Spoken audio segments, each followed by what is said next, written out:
मुझे ये टॉन्ट मिला था कि देखो कितना बड़ा फेलियर है ये आदमी, कि सुसाइड करने गया उसमें भी फेल हो गया, शादी में फेल हो गया, स्कूल में फेल हो गया, बिजनेस में फेल हो गया. Hi guys, my name is Urmila Putra Akshat Gupta. I am a full-time house husband, part-time author, screenwriter, poet and lyricist. और मैं आ रहा हूँ आप सब लोगों से मिलने द रौनक पॉडकास्ट में रौनक जी के साथ. तो कीप वॉचिंग. तो अगर मैं प्राउडली ये कहता हूँ कि रुद्राक्ष की माला में भी मैं हूँ, कृपाण कटार और भाला में भी मैं हूँ, श्वेत भी हूँ और शुद्ध भी मैं हूँ, विरुद्ध हो मेरे तो युद्ध भी मैं हूँ, इतिहास में बहा आंसू और खून भी मैं हूँ, अब जो कह के मिलेगा वो सुकून भी मैं हूँ, कि इस धरती का मैं केंद्र बिंदु प्रणाम नहीं दूँ. तो अहमद शाह अब्दाली नाम का चोर. जी, आप दो बार और बोल सकते हैं. ठीक है, चलेगा. आपने कभी सुना है Islamic mythology, Christian mythology, Jainism mythology, Buddha mythology? नहीं सुना. सिर्फ हिंदू माइथोलॉजी सुना है हम लोग. धोनी से मिले हैं आप कभी? जी मैं मिला. कैसा था एक्सपीरियंस? और माही भाई और उनकी टीम ने मुझे कितने पैसे दिए हैं वो मेरे को आपको बताने में प्रॉब्लम नहीं है. थला फॉर अ रीजन. नाम नहीं लूंगा कि किसके पूर्वजों की कहानी है, ठीक है, क्योंकि वो अभी भी हैं और नामी है. कौन से शहर में रहती है फैमिली? नहीं बताऊंगा. कैमरा बंद करो.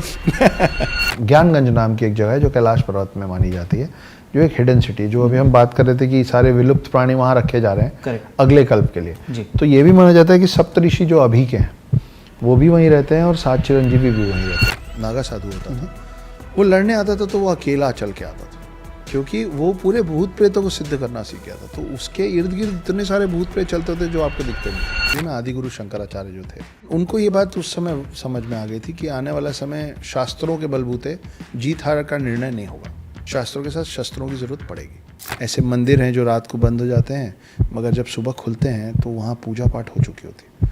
तो बंद किवाड़ के अंदर कोई कैसे जाता है और कैसे करके निकलता है. ये अश्वत्थामा से जुड़ी अश्वत्थामा से रिलेटेड है ये कहानी. देखिए, काला जादू होता है, इसमें कोई दो राय नहीं है. हाँ. और काला जादू, लेकिन जिस तरीके से बोला जाता है ना, इस पे हो गया उस पे हो गया, इतना आसान भी नहीं है काला जादू. नालंदा यूनिवर्सिटी जो इतने समय तक जली उस समय, तो मुझे लगता है कि वो भारत देश का या हिंदुओं का नुकसान नहीं है, वो पूरे विश्व का आज तक का किया हुआ सबसे बड़ा नुकसान है. सो राइटिंग के करियर में पैसा है? जी. तो अभी हम सरस्वती जी और लक्ष्मी जी की कहानी पे बात कर रहे थे, तो उस समय उनमें थोड़ी तलखी रही होगी शायद, लेकिन आज की डेट में सरस्वती जी और लक्ष्मी जी बेस्ट फ्रेंड्स. जब उंगली देखें तो सतयुग से त्रेता, त्रेता से द्वापर, द्वापर से कलयुग और कलयुग से फिर सतयुग. तो ये जो शेप बना है डमरू का, है ना. अब आप जब इस पे जल्दी जल्दी पेन चलाते रहेंगे तो आपको पता ही नहीं चलेगा कि कब वो साइड से एजेस हट के राउंड हो गया. तो ये बन गया इन्फिनिटी का सिंबल. भगवान के सारे मंदिरों में आप गर्भगृह का दरवाज़ा इतना छोटा सिर्फ इसलिए होता है रौनक भाई, कि आप जो भी हों झुक के घुसे. कि मेरी ज़िंदगी के मालिक मेरे दिल पे हाथ रख दे, तेरे आने की खुशी में मेरा दम निकल ना जाए, मुझे फूकने से पहले मेरा दिल निकाल लेना, किसी और की अमानत कहीं साथ जल ना जाए. तो दिल तो अभी उसी के पास है, आ जाए. क्या बात है. नमस्कार दोस्तों, मैं हूं रौनक और द रौनक पॉडकास्ट में आज मैं जिनसे आपको मिलवाने वाला हूं वो एक उम्र तक ये व्यक्ति सिर्फ और सिर्फ फेल हुए. मतलब आदमी 10वीं 12वीं में जाकर कभी कभी फेल होता है, ये 6ठी क्लास में ही फेल हो गए. फिर 22 साल की उम्र में जब इनकी लव मैरिज हुई तो वो मैरिज भी फेल हो गई. फिर जिंदगी से बेजार होकर इन्होंने अपनी जान देने की कोशिश करी, मगर उसमें भी फेल हो गए.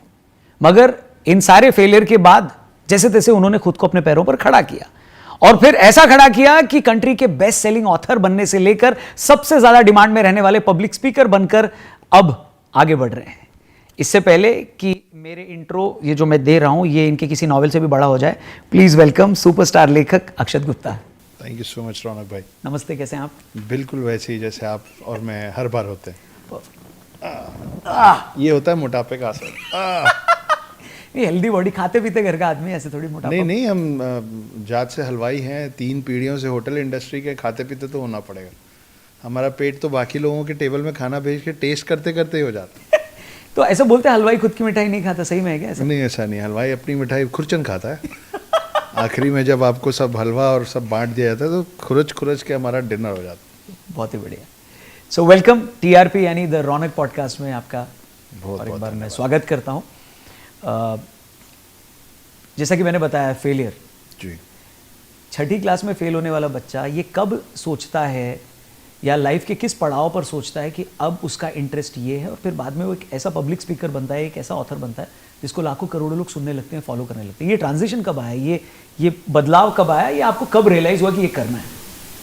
2014 का साल मैं क्यों बोल रहा हूँ कि अब तक सबसे बुरा रहा है, क्योंकि अब मैं तैयार हो गया हूँ कि उतना बुरा, उससे बुरा किसी और रंग में फिर से आ सकता है, क्योंकि जीवन है ना। तो आप सबसे बड़ी मुगालत जो हो जाती है लोगों को, वो ये हो जाती है कि अब मैंने इतने पैसे कमा लिए हैं, अब मेरा ये शहर है, अब मेरा घर हो गया है, अब मेरा सामाजिक ताना बाना सही हो गया है, अब हमेशा ये ऐसा ही रहेगा। हमेशा शब्द कुछ नहीं होता है, There's nothing which you can call permanent. So everything is temporary. तो जितनी जल्दी जो समझ जाए कि चीज़ें टेम्प्रेरी है, हम जब 10th क्लास पढ़े होंगे तब लगता था कि बस 10th के मार्क्स बेस्ट आ जाए, लेकिन बाद में समझ में आया कि 10th परमानेंट नहीं है, 12th है। 12th है, हाँ। फिर 12th के बाद समझ में आया नहीं, पीजी और डिप्लोमा जो भी आप कर रहे हैं, Correct. उसके बेसिस पे डिसाइड होगा कि आपका जीवन कहाँ जाएगा। और अब समझ में आता है कि उनमें से कोई भी काम का नहीं था, सब टेम्प्रेरी था। तो मुझे 2014 में thanks to a lot of people who taunted me very badly in different forms. क्या होता है, हमारी एक टीचर थी, स्कूल टीचर थी, उनकी बिटिया छोटी सी थी और हम उनके घर पढ़ने जाते थे इंदौर में, क्योंकि एग्ज़ाम्स पास थे, 12th एग्ज़ाम्स की बात है। तो उनकी बिटिया वो क्रच पे चलती थी और उस समय इंदौर में लाइट बहुत जाती थी। दिग्विजय सिंह साहब का समय था पॉलिटिकली तो उस समय लाइट बहुत जाती थी, तो वो पूरे घर में लोगों के कैंडल लगा रहता था कि लाइट गई सब तरफ जलाओ। अब वो छोटी सी बच्ची ना बार बार जा रही थी वो कैंडल को टच करने, जलते हुए कैंडल को, और मैम हम लोगों को पढ़ा रही है, उनका ध्यान बार बार उन पे जा रहा है, बिटिया पे जा रहा है, नहीं करो, नो बच्चा, ऐसे करके। तो ये भी डिस्टर्ब, वो भी डिस्टर्ब। तो जब 5-7 बार ऐसा हो गया तो वो उठी, बोले आ जा बेटा, आ जा। 5 लाइन उसकी उंगली आगे की और एक कैंडल पे टच करवा दी, जला दिया कुछ सेकंड, हाँ, मतलब 1-1.5 सेकंड कि जस्ट कि उसको हीट क्या होता है और वो खतरा है वो समझ जाए। थोड़ी देर वो रोई और हम सब जितने स्टूडेंट रहे, कितनी निर्दयी माँ है ये, कैसे कर सकती है। बहुत समय बाद समझ में आया कि अगर वो नहीं करती तो शायद वो कैंडल अपने पे गिरा लेती, ज़्यादा नुकसान हो जाता। तो कई बार ना आपको प्यार प्यार से चीज़ें समझ में नहीं आती, कभी कभी आपको थपेड़े चाहिए होते हैं जीवन में, और तब अचानक से आपको लगता है कि अच्छा ये जो मैं आँख बंद करके देख रहा था वो सपना चल रहा था, असल जीवन तो ये है। तो जब सुसाइड अटेम्प्ट, हम बोल सकते हैं ना खुल प्लीज प्लीज बिंदास। तो जब 2014 में सुसाइड अटेम्प्ट किए, उसके बाद बहुत सारे केसेस लाद दिए गए थे हमारे ऊपर। तो मेरे मॉम डैड और मैं थाने के बाहर बैठे हुए थे, क्योंकि हमको बुलवाया गया था कि ये सामने वाला पक्ष तो बोल चुका है, आपको क्या बोलना है बोलो, हमको रिपोर्ट बनानी। तो वहाँ हम 3 लोग बैठे थे मेरे यहाँ पे, क्योंकि मैं हॉस्पिटल से लाया गया था, तो वो सब चीज़ें लगी हुई थी, पट्टी वट्टी। और तो ये इल्ज़ाम सुसाइड अटेम्प्ट की वजह से बुलाया गया था या किसी इल्ज़ाम पे आपने सुसाइड अटेम्प्ट किया था? नहीं, इल्ज़ाम, ओके ठीक है, अब और थोड़ा पीछे प्लीज़। तो जब हम लोगों का सेपरेशन हुआ, वो कुछ समझदार लोग होते हैं जो सेपरेशन तरीके से करते हैं। सारे दंपत्ति, सारे कपल्स इतने समझदार नहीं होते हैं। कई बार दोनों बेवकूफ़ी करते हैं और कई बार 2 में से कोई एक गलती कर लेता है। तो हुआ क्या कि जब मुझे पता चला कि मेरा सेपरेशन हो रहा है, और वो बहुत ही अब्रप्टली और सडनली हुआ था, there are things that you prepare yourself for, there are things that you don't get time to prepare yourself, you know. तो आई वाज नॉट रेडी कि ऐसा कुछ होने वाला है, तो मैं वो ले नहीं पाया। अब इनके दिमाग में था कि भाई XYZ अमाउंट देके हम म्यूचुअल डिवोर्स करेंगे। जब मुझे ये बताया गया कि ऐसे ऐसे करेंगे तो म्यूचुअल होगा, और नहीं तो ऐसे ऐसे करोगे तो we will take you to the court. उस समय समझ में आया कि इमेजिनेशन पावर कुछ ज़्यादा ही स्ट्रांग है, क्योंकि फिर मैंने सारा इमेजिन कर लिया कि मेरे माता पिता के साथ ये हो जाएगा, क्योंकि केस में वो सबका नाम डालने का मूड में थे। तो जब सबका नाम डलेगा तो माता पिता के साथ, एक आम आदमी के साथ और उसके परिवार के साथ क्या होता है ऐसे केसेस में, तो 4 लोग बदतमीज़ी करेंगे, है ना। उस समय एक ये भी रूल होता था कि पहले तो मिनिमम 30 दिन आप अंदर जाइए, उसके बाद बेल के लिए अप्लाई कर पाएंगे। मेरे पिता बहुत फिज़िकली बहुत नाजुक व्यक्ति हैं, मतलब मैंने देखा है कि मैगज़ीन के पन्नों से उनकी उंगली कटते देखा, इतने सॉफ्ट है वो। तो मैं इमेजिन किया कि वो व्यक्ति जेल में रहेगा, और वो जेल में इसलिए रहेगा क्योंकि मैंने अपने लिए कोई जीवन साथी चुना, लव मैरिज थी। तो अब मेरे पिता, जब मेरा वक्त है कि मैं उनको सारा साजो सामान दूं, आराम दूं, बोलूं जो आपको मन करे करिए, बेटा है संभाल लेगा, उस समय अगर आप एक अच्छे बेटे हैं तो you will not be able to take this. Same goes with my mom. तो मैं वो ले नहीं पाया। तो जब मैंने ये कोशिश की तब सामने वालों को ये समझ में आया कि अगर ये मर गया तो हमारे ऊपर आ जाएगा कि इसको हमने प्रेशराइज कर दिया। तो अभी ये ज़िंदगी मौत के बीच में झूल रहा है। मैं 5 दिन अस्पताल में था, जब उसमें से 3.5 दिन के लगभग डॉक्टर्स वर नॉट श्योर कि बचा पाएंगे कि नहीं बचा पाएंगे। तो इनको लगा एक काम करो, इस बीच में इसके ऊपर सारे केसेस ला दो, इसलिए कि अगर ये निपट गया तो हम ये बोल पाएंगे कि हमने तो केस किया था। तो इनका केस जो बाद में केस करता है उसका बेनिफिट गिर जाता है, और अगर ये बच गया तो फिर ये तो जाएंगे ही केस करने। तो इस तरीके जो लॉयर्स और एडवोकेट्स आपको समझाते हैं। तो वहाँ जब हम बैठे हुए थे तो मुझे ये टॉन्ट मिला था कि देखो कितना बड़ा फेलियर है ये आदमी, कि सुसाइड करने गया उसमें भी फेल हो गया, शादी में फेल हो गया, स्कूल में फेल हो गया, बिजनेस में फेल हो गया, सुसाइड करने गया तो उसमें भी फेल हो गया। तो वो इतनी ज़ोर से वो थप्पड़ पड़ा था। किसने बोला था ये? उन्हीं के साइड के लोग बोले थे, नाम लेना ठीक नहीं रहता। ठीक है, मतलब ठीक है। कुछ लोगों ने माफ़ी मांग ली है इसलिए उनका नाम नहीं लेना है। कुछ लोग अब अच्छे से बात करते, संपर्क में, उनके परिवार के आधे से ज़्यादा लोग मेरे संपर्क में। तो छीटाकशी नहीं, मतलब मेरा अभी भी मेरी मंशा या मेरा इंटेंशन किसी पे किसी की मट्टी पलीत करना नहीं है, पर आपके सवाल के जवाब में जो सच है वो बोलना पड़ेगा। सही बात है। तो वहाँ पे लगा कि यार मरने के पहले अब एक बार जवाब देना पड़ेगा कि इतने भी नाकारा नहीं भाई। तो क्या होता है कि आपके इर्द गिर्द ठीक तरीके के लोग ना हों, आपकी संगत या आपका जीवन साथी सही नहीं है, तो भी आप नीचे खिंचा जाते। तो वैसा कुछ शायद हो रहा था। तो फिर 2-3 चीज़ें समझ में आई। एक कोटेशन बना जो फेवरेट बना, वो है the greatest revenge is massive success, कि जवाब मुंह से मत दो, हाथ से भी मत दो, करेंगे। तो वहाँ से फिर दिमाग में आया कि तो एक इमोशनल पॉइंट ऑफ व्यू, क्योंकि बेटे से नहीं मिलने देते थे, तो मेरी जो पहली किताब है द हिडन हिंदू, वो मैं उनके लिए लिखना शुरू किया था कि 2-4-6 महीने समझा बुझा के वापस लाऊंगा। तो आई विल टेल हिम कि बेटा जब आप मेरे साथ नहीं थे ना, तो भी आपके एब्सेंस में आपका बेटा है, आपका बेटा 6 साल के आसपास का है जी, बहुत प्यारा सा, भी आपने उनका नाम बताया नीलकंठ। मेरा बेटा जब मेरे पास से गया था तो उसी उम्र का था। तो आप समझ सकते हैं कि मुझ पे क्या भी थी। 10 साल से ज़्यादा हो गया मैं उससे मिल नहीं पाया हूँ आज भी। अच्छा जी। तो अभी आपने बोला कि परिवार में आधे से ज़्यादा लोग अच्छे संबंध हैं या बातचीत होती है, अप्रिशिएट करते हैं जी। इस बारे में किसी ने कभी कोई सपोर्ट नहीं किया, या बेटा खुद बेटे से बात भी नहीं हुई? नहीं, बेटे से बात नहीं हुई। 10 साल हो गए। और आप मेरी पहली किताब उठाएंगे तो उसके एक्नॉलेजमेंट में उनके लिए लिखा हुआ है। तो मैंने सोचा था 2-4-6 महीने में समझा बुझा के वापस लाऊंगा। तो मैं उनको बोलूँगा, you as a father can understand this and every other father can, कि जब आप जैसे जैसे बड़े होते हैं ना, आपका टाइम कंपार्टमेंट्स में डिवाइड होता चला जाता है कि ये समकक्ष को समय देना है, ये काम को समय देना है, ये खुद को समय देना है, यू नो। और उसमें एक समय होता है कि ये मेरे बेटे या मेरी बेटी या मेरे बच्चों के साथ का वक्त है। तो मेरा वो वक्त खाली हो गया था, मेरे पास कुछ नहीं था। तो मैंने डिसाइड किया कि उनके साथ बिताने वाला जो स्लॉट है, जो वक्त है, जो कंपार्टमेंट है, वो मैं उनके एब्सेंस में भी उन्हीं के साथ बिताऊंगा। And that is when I started writing this one story for him. 2-4-6 महीने में लाने का सोच के लिखना शुरू किया था, 6 साल तक नहीं ला पाया। तो 6 साल तक लिखता रहा। वो 6 साल की मेहनत द हिडन हिंदू बन के 3 पार्ट्स में निकली और देश ने बहुत प्यार दिया। लेकिन इसमें रौनक भाई आयरनी ये है, पैथस, विडम्बना, कि जैसे एक बच्चे के लिए मैंने कहानी लिखी थी ना, उस बच्चे को मैं अभी तक सुना नहीं पाया। वो पढ़ पाए हैं कि नहीं मालूम, उनका चॉइस क्या है नहीं मालूम। आपने जानने की कोशिश की? मुझे बहुत सारी चीज़ें पता है, वो अभी कैसे दिखते हैं, उनके चॉइसेस क्या हैं। अभी उनको गोल्ड मेडल मिला थोड़े समय पहले ओरेटरी स्किल्स के लिए। तो डीएनए तो करेक्ट है पर ठीक है, हर चीज़ का वक्त होता है। आपको लगता है इसका सोल्यूशन आएगा? जी आएगा समय। And are you trying for this और नहीं? मैं रौनक भाई, मैं दोनों तरीके से पेशेंट हूँ। मैं हार्ट पेशेंट भी हूँ और मेरा पेशेंस लेवल भी बहुत अच्छा है, होते होते हो गया है। तो देखिए क्या है, कोई कुछ चीज़ों का ना अपना वक्त होता है जी।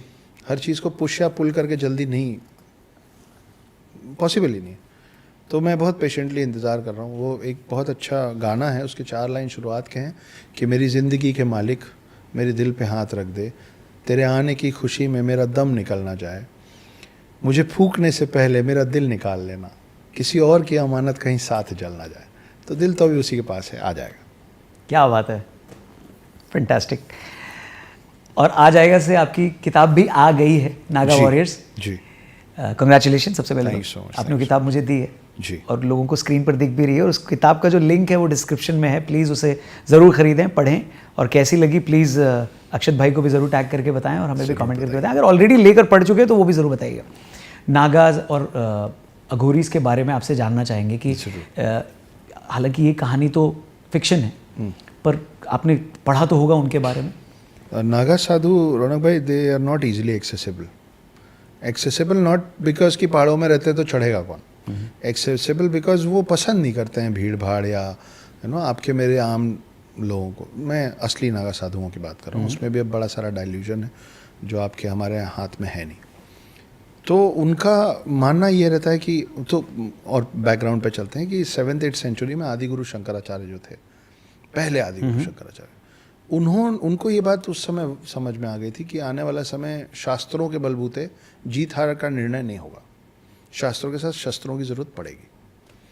अब शस्त्र कौन उठाए? उस समय जो लोग शस्त्र उठाते थे वो अपनी ज़मीन की रक्षा के लिए या दूसरे की कब्जाने के लिए, मतलब किंगडम टू किंगडम फाइट हो रहा है, इस तरीके की चीज़ें हो रही हैं।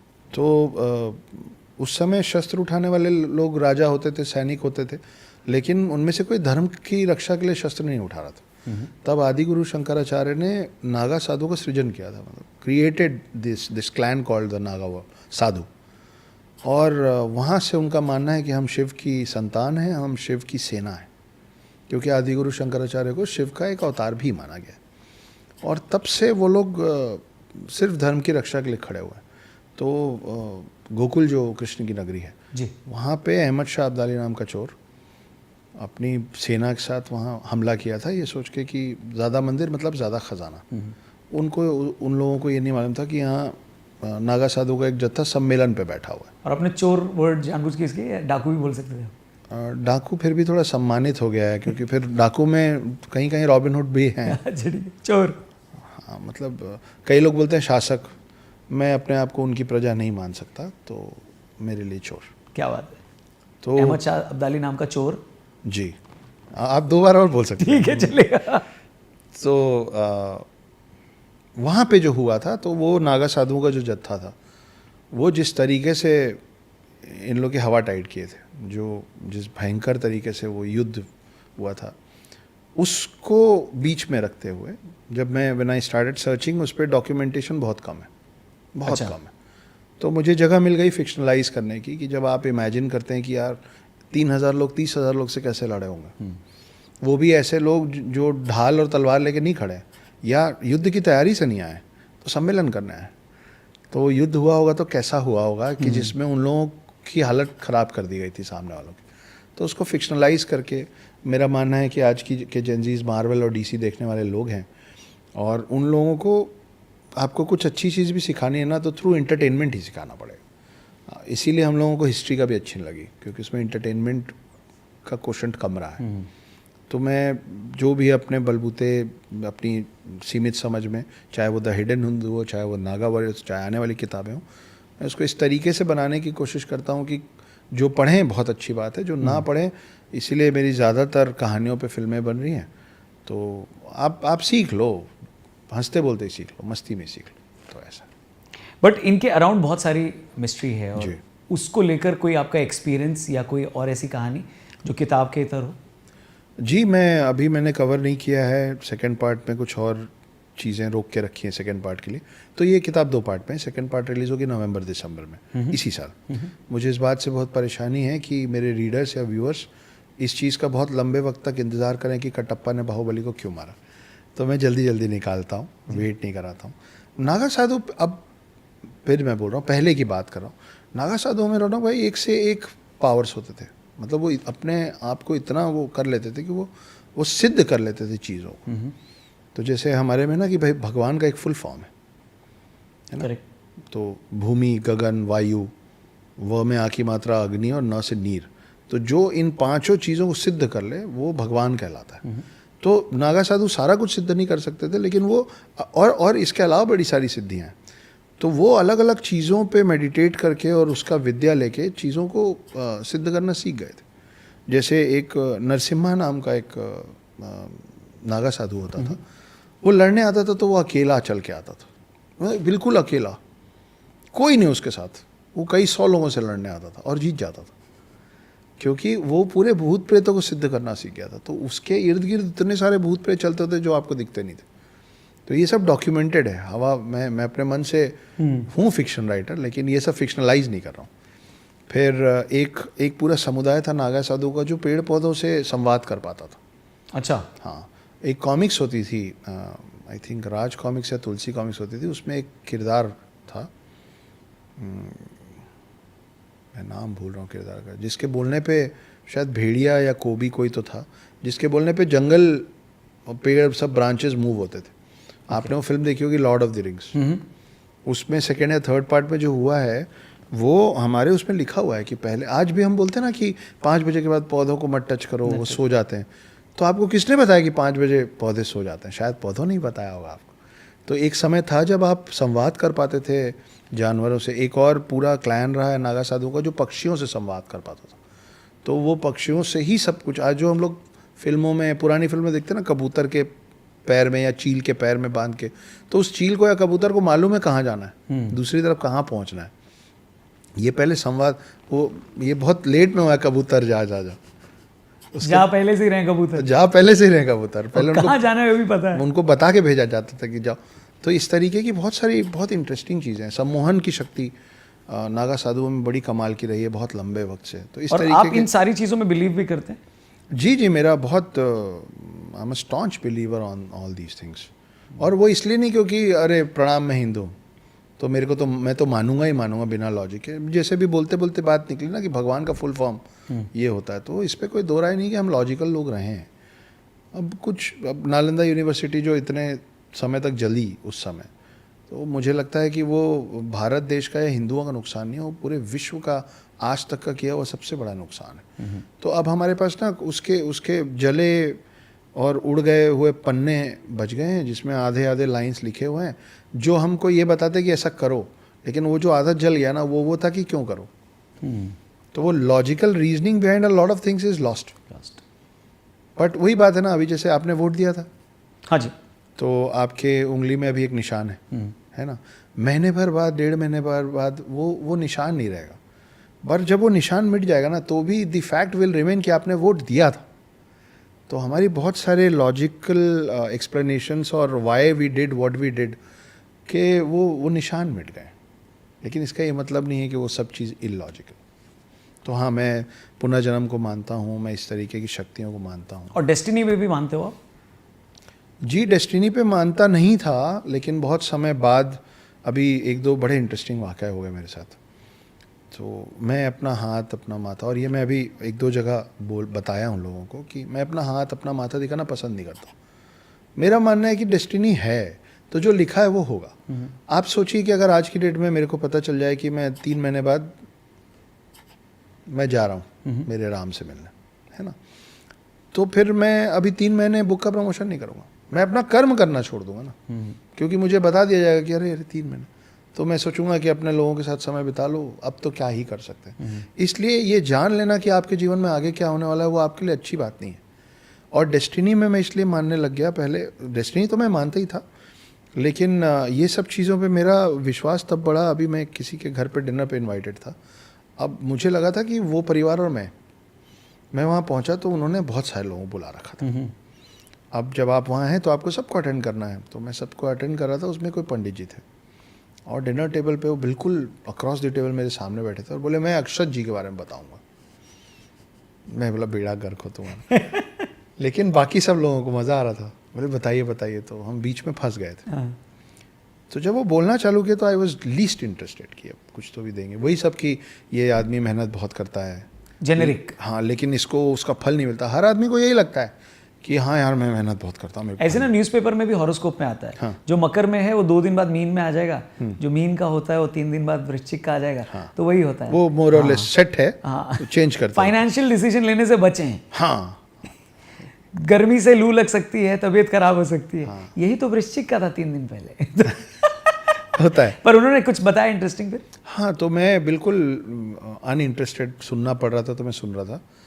तो उन्होंने एक बात कही, उन्होंने कहा कि आपके कुछ पहले जन्म हो चुके हैं इंसानी, और भी हुए हैं, लेकिन इंसानी भी एक से ज़्यादा हो चुके हैं, जिसमें से एक जन्म में आप ब्राह्मण योनि में पैदा हुए थे, और आपको जब मारा गया था तो आपके शरीर के 2 टुकड़े कर दिए गए थे, काट दिया गया था आपको।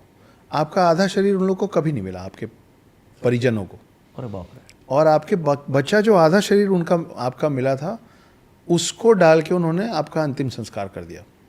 नाउ दिस मैन, इनको कुछ नहीं मालूम है कि मैं इस जन्म में कौन हूँ। मतलब ये मालूम है कि अक्षत गुप्ता है, इंटरनेट और पर ये दिखता है, पिछले ही किताबें जन्म का लिखता बताया उन्होंने, एग्जैक्ट पिछले है। जन्म? नहीं, एग्जैक्ट पिछले जन्म नहीं, उन्होंने ये पहले का स्पेसिफाई बताया। नहीं किया। अच्छा, ठीक है। उन्होंने आपके एक जन्म में ऐसा हुआ है, और मैं पूछना नहीं चाह रहा था, तो मैंने ये पूछा ही नहीं कि आप पिछले जन्म की बात कर रहे हो और पुराने की बात हाँ कर रहे हाँ। हो। अब उनको ये नहीं मालूम कि मेरे माता पिता कौन है, क्योंकि मैंने बोला नहीं कभी, सच में उनको नहीं मालूम। अब इसका बैक स्टोरी सुनिए। ये तो इन्होंने बता दिया मेरा मुंह देख के, तो आप बोलेंगे ना हाँ, तो ऐसे तो कोई भी कुछ भी बोल दे। रौनक भाई, मेरी इस जीवन का ये सत्य है कि मेरे माता पिता लव मैरिड हैं। मेरा सरनेम गुप्ता है, तो पिता का तो वही रहा है। मेरी माँ उच्च कोटि ब्राह्मण है, उनकी लव मैरिज है, और बचपन से मजाक में मेरे को घर में भी बोला गया है, सब लोगों ने बोला कि तू आधा ब्राह्मण है, तू आधा ब्राह्मण है। और जब इतनी समझ नहीं आई थी कि ये सब कम, आप एक एज में होते हैं ना, यंग होते हैं, तो मैं अपने दोस्तों को बोलता था कि मेरे को तंग मत करो, मैं श्राप दूंगा, दोनों पैर तोड़ने का, आधा ब्राह्मण हूँ, एक तो टूट ही जाएगा तुम्हारा। और अब ये अनजान आदमी मेरे को बोल रहा है कि तुम्हारे आधे शरीर का अंत्येष्टि हुआ था और तुम ब्राह्मण थे। तो उस हिसाब से आप देखेंगे तो लगेगा कि फिर ये इत्तेफाक नहीं लगता जो बंदा बोल रहा है, फिर लगता है कि अरे यार, मैं सच में मैं आधा ब्राह्मण हूँ, मेरे आधे शरीर का वो हुआ था। एक और ऐसे ही मिले थे, उन्होंने मुझसे कहा कि तुम अपने एक जन्म में महिला थे, और घर से अस्पताल के रास्ते में तुम्हारा देहांत हो गया था। नॉर्मल बात है, कईयों का होता है, आज भी होता है। मुझे ना पुलिस के सायरन से, फायर ब्रिगेड के सायरन से कभी मुझे घबराहट नहीं होती। मुझे बचपन से एम्बुलेंस के सायरन से एक फोबिया बड़ा वर्ड है, लेकिन मैं ब्लैंक हो जाता हूँ। थोड़ी देर मेरे को समझ में नहीं आता है कि मैं जो सोच रहा था, मैं जो बोल रहा था, मेरा सब लिंक टूट जाता है। ये I have never spoken to anybody, not even my parents. मतलब मेरे पेरेंट्स ये सब अब इस बार के जो सीरीज़ ऑफ पॉडकास्ट चल रहे हैं, उसमें उनको पता चलेगा कि ऐसा है। और एक अनजान आदमी आ रहा है, मैंने अपने आप से बात नहीं की कि क्यों होता है, और वो बोल रहा है कि आप घर से अस्पताल के रास्ते में आपका देहांत हो। तो then you are compelled to believe कि भाई डेस्टिनी नहीं होती तो मेरी जो हालत हो गई थी 2014 में, उसके बाद आज जहाँ मैं पहुँचा हूँ, वो आप अकेले अपने बलबूते अपनी मेहनत से नहीं पहुँच सकते। ये बोलना बड़ा आसान है, आप बहुत अच्छे से समझेंगे कि anybody and everybody who says कि मैं आज जहाँ भी पहुँचा हूँ अपने दम पे पहुँचा हूँ, या the credit goes to me and only me, वो झूठ बोल रहा है। आपके और मेरे जैसे जितने भी लोग हैं वो कहीं भी पहुँचे हैं इसलिए क्योंकि हम बहुतों के कंधे पे सवार हैं। हमारे मेंटर्स हैं, हमारे गुरु हैं, हमारी फैमिली मेम्बर्स, हमारे जीवन साथी हमको वो करने की छूट देते हैं जो हम करना चाहते हैं। तो उन लोग का बहुत बड़ा योगदान है जी। तो डेस्टिनी तो है। चप्पल आपने निकाला, ऐसे कंफर्टेबली बैठना पसंद करते हैं आप जनरली? जी, मुझे ठीक है, बंद लगता है। ठीक है। अच्छा है, चप्पल निकाल के कोई बैठता है तो मुझे ये कंफर्म होता है कि वो आदमी अभी जल्दी भागेगा नहीं। इसका एक और मतलब हो सकता है। वो मैं नहीं, ऑप्टिमिस्टिक आदमी हूँ ना मैं। नहीं बिल्कुल तो मैं वो मतलब नहीं निकालूंगा। परफेक्ट जी। आपने अपनी किताब में 7 चिरंजीवियों के बारे में लिखा है, और हनुमान जी के बारे में जो मान्यताएं हैं वो कितनी सही हैं, क्या वो अभी भी जीवित हैं, ये अक्सर पूछा जाता है। तो आपका अनुभव क्या कहता है, आपकी रीडिंग क्या कहती है इस बारे में? 7 चिरंजीव, देखिए एक शब्द है माइथोलॉजी, है ना, तो इस शब्द से अग्री करते हैं आप? नहीं, मैं नहीं करता। सो माइथोलॉजी है या देश का इतिहास है, या क्या बोलेंगे उसको? राइट वर्ड क्या है उसके लिए? मेरे लिए तो सत्यालॉजी। सत्यालॉजी, ओके जी। अगर आप इसको मिथ्या मानेंगे, मिथ और मिथ्या से माइथोलॉजी शब्द बना है, और मिथ्या मतलब ही कल्पना है, कहानी है, और सत्यता उसमें जीरो हो जाती है। ठीक है। तो अगर मैं प्राउडली ये कहता हूँ कि रुद्राक्ष की माला में भी मैं हूँ, कृपाण कटार और भाला में भी मैं हूँ, श्वेत भी हूँ और शुद्ध भी मैं हूँ, विरुद्ध हो मेरे तो युद्ध भी मैं हूँ, इतिहास में वहाँ आंसू और खून भी मैं हूँ, अब जो कह के मिलेगा वो सुकून भी मैं हूँ, कि इस धरती का मैं केंद्र बिंदु हूँ, प्रणाम मैं हिंदू हूँ। तो अगर मैं प्राउडली ये कह रहा हूँ कि प्रणाम मैं हिंदू हूँ, तो फिर मैं अपने पूर्वजों की गाथाओं पे की सत्यता पे प्रश्न चिन्ह नहीं उठाऊंगा, है ना। आपने कभी सुना है Islamic mythology, Christian mythology, Jainism mythology, Buddha mythology? नहीं सुना, नहीं सुना। सिर्फ हिंदू माइथोलॉजी सुना है हम लोगों ने। तो क्या है कि हमको ये समझना पड़ेगा कि जब पुराण बहुत पुराना हो जाता है ना, तो उसको हम मिथ्या मानने लग जाते हैं। When history becomes history you start calling it mythology, but that's not true. जो अभी हम बोल रहे थे कि आपके उंगली से अगर वोटिंग का निशान हट गया तो इसका मतलब ये नहीं कि आपने वोट नहीं दिया था, वोट तो दिया था। मतलब वो बोलते हैं ना, खुदा गवाह है जी कि हम तो आपके पहले से भी थे और आपके बाद भी रहेंगे, उसके लिए कोई कुछ कर नहीं सकता। करेक्ट। तो जी मैं इसको बिल्कुल सत्यलॉजी मानता हूँ, इसमें कोई दो राय नहीं है। वो तो विद टाइम हम लोगों को इस तरीके से चैनलाइज कर दिया गया है और सिस्टमेटिकली चेंज करने के लिए इतनी मेहनत की गई है कि आप देखिए ना कि मेरा ऐसा मानना है कि जब पहली बार यूरोपियन और वेस्टर्न कंट्री से लोग आए होंगे तो उन्होंने यहाँ पे देखा होगा कि गुरुकुल में बच्चे बैठे हुए हैं और बच्चे संस्कृत के बड़े बड़े श्लोक बोल रहे हैं और उसके बाद अर्थात के बाद उसका मतलब भी बोल रहे हैं, लिखना तो आता ही है। तो उन्होंने कंपेयर किया होगा खुद के बच्चों ऑफ द सेम एज, तो उनको समझ में आया होगा कि यार वो लोग तो A for apple, B for ball, C for cat, D for dog सीख रहे हैं। उसी उम्र का यहाँ का बच्चा तो पता नहीं क्या कर ले रहा है। तो अब आप दो ही तरीके से अपनी लाइन बढ़ा सकते हैं, या आप अपनी लाइन मेहनत करके लंबी खींच लीजिए या सामने वाले की या छोटी कर दीजिए। तो फिर हमको धीरे धीरे समझाना शुरू किया गया होगा कि भाई मॉडर्न मतलब हम, तुम लोग नालायक हो। कुछ लोगों को वो बात, नालायकों को बात समझ में भी आ गई कि हाँ हम नालायक हैं। तो फिर ये जो पद्धति चली ना, A for apple, B for ball, C for cat, D for dog, E for elephant, मैं समझता हूँ कि इंग्लिश आना, it is very important to know English in order to stand in the global platform and prove yourself. उस पर कोई दो मत नहीं है, कोई डिबेट नहीं है। पर रौनक भाई ये कहाँ लिखा है कि आपको ABCD सीखने के लिए A for apple, B for ball ही सीखना है? ये सिस्टमेटिकली ये सिखाते सिखाते आपको जी फॉर गॉड सिखा गए। आज भी मैं भी छींकूंगा तो आपके मुंह से निकले गॉड ब्लेस यू। तो अगर आपको ABCD सिखाना है वहाँ खड़ा करने के लिए, तो आप ए फॉर अग्नि सिखाइए, ए फॉर अम्बा, अंबिका, अम्बालिका सिखाइए। मुस्लिम है तो ए फॉर अल्लाह सिखाइए। आप कोई भी धर्म मानते हैं तो बी फॉर बिलीव सिखाइए। आप कोई भी कल्चर मानते हैं तो सी फॉर कल्चर सिखाइए। डी फॉर धर्म हो सकता है, डी फॉर डॉग तो सीख ही जाएगा मेरा बच्चा। और ये क्यों हो रहा है कि नहीं, बच्चों को दिखता है ना, वो एप्पल दिखा के समझा, मेरे बच्चे को नहीं देख के सीखना है, उसको उससे बेहतर आता था पहले भी। इसीलिए आज की डेट में ग्लोबल प्लेटफॉर्म पे हर जगह हम शीर्ष नेतृत्व पे बैठ जाते हैं जाके, गूगल हो, फेसबुक हो, ये हो वो। क्यों? हम हैं लायक उसके, कैसे आप इनकार करेंगे? तो प्रूवन है ना ऑल ओवर दी वर्ल्ड। तो वैसे ही सिखाते सिखाते आप ई फॉर एलिफेंट सिखाना है ना आपको, ई फॉर एक दंत सिखा दीजिए ना बच्चे को, तो बच्चा पूछेगा एक दंत मतलब, तो आप गणेश जी की कहानी सुना देना, उसको याद हो जाएगी। एफ फॉर फैन सिखा रहे हो आप, मेरे बच्चे को फैन बनाना है, वो इंजीनियरिंग क्लास में जाएगा तो फैन सीख जाएगा ना, अगर बनाना भी है तो। आप एफ फॉर फेथ सिखाइए उसको। जी फॉर गॉड सिखाना है, आपका गॉड जीसस नहीं है जब तक आप कन्वर्ट नहीं हो रहे हैं, तब तक तो जी फॉर गणेश सिखाइए। आप सिख हैं तो जी फॉर गुरु नानक सिखाइए। तो ऐसे तो पूरा है। एस फॉर स्नेक सिखाना है तो एस फॉर शेषनाग सिखाइए। तो फिर बच्चा पूछेगा शेषनाग क्या होता है, तो आप बताएंगे कि 4 युग जब खत्म होता है ना बेटा, तो उसके बाद जब प्रलय आता है, जो शिव लाते हैं और सब कुछ डिस्ट्रॉय हो जाता है, तो जो चीज़ें बच जाती हैं, जो चीज़ शेष रह जाती हैं, उसमें एक स्नेक होता है, उसको हमारे कल्चर में शेषनाग कहते हैं। तो आपके कल्चर के बारे में वहीं से तो सीखेगा, आप क्या सिखा रहे हैं उसको कल्चर। तो खैर वो मेरा दूसरा साइड है। Coming back to Hanuman ji, sorry please please. तो मैं थोड़ा विषयांतर हो गया, मैं भटक गया अपने इमोशंस में। नहीं, ये भूमिका बांधना भी ज़रूरी है। जी, तो हनुमान जी, मेरे को तो पूरा विश्वास है कि हनुमान जी रहे हैं। और मेरा जो इस पर तर्क वितर्क है वो ये है कि आज आप जो शेर देखते हैं उसके पूर्वज कौन थे? Sabre tooth. हमारे बच्चे पढ़ते हैं अब कि फॉसिल्स मिला है सेबर टूथ का, उसके दांत इतने लंबे होते थे, वो आज के शेर से 3 गुना बड़ा होता था। आज जो आप हाथी देखते हैं उसका जो उसके पूर्वजों का जो फॉसिल मिला है उसको मैमथ कहते हैं, वो आज के हाथी से 3 गुना बड़ा था। तो अगर मैं आज से कई हज़ार साल पहले के हाथी का फॉसिल ढूंढ पाया हूँ, तो उसके भी तो कई हज़ार साल पहले हाथी रहे होंगे। तो मैं तो ये बता पा रहा हूँ कि मैमथ था, लेकिन आप मेरे को कैसे प्रूव करेंगे कि मैमथ का पूर्वज ऐरावत नहीं था, जिसपे इंद्र वो करते थे, फिर आपको शांत होना पड़ेगा। तो वैसे ही जब आप हनुमान पे आते हैं तो ये जो शब्द है वानर, उसका संधि विच्छेद है कि वो नर जो वन में रहते थे, ओके, है ना, वन में रहने वाले नर को वानर बोलते थे। तो आप देख लीजिए इतिहास उठा के हमारा कि राम लक्ष्मण पहली बार हनुमान जी से कहाँ मिले थे? जंगल में मिले थे। हनुमान जी उनको सुग्रीव के पास लेके गए थे तो कहाँ गए थे? गुफा के अंदर गए थे।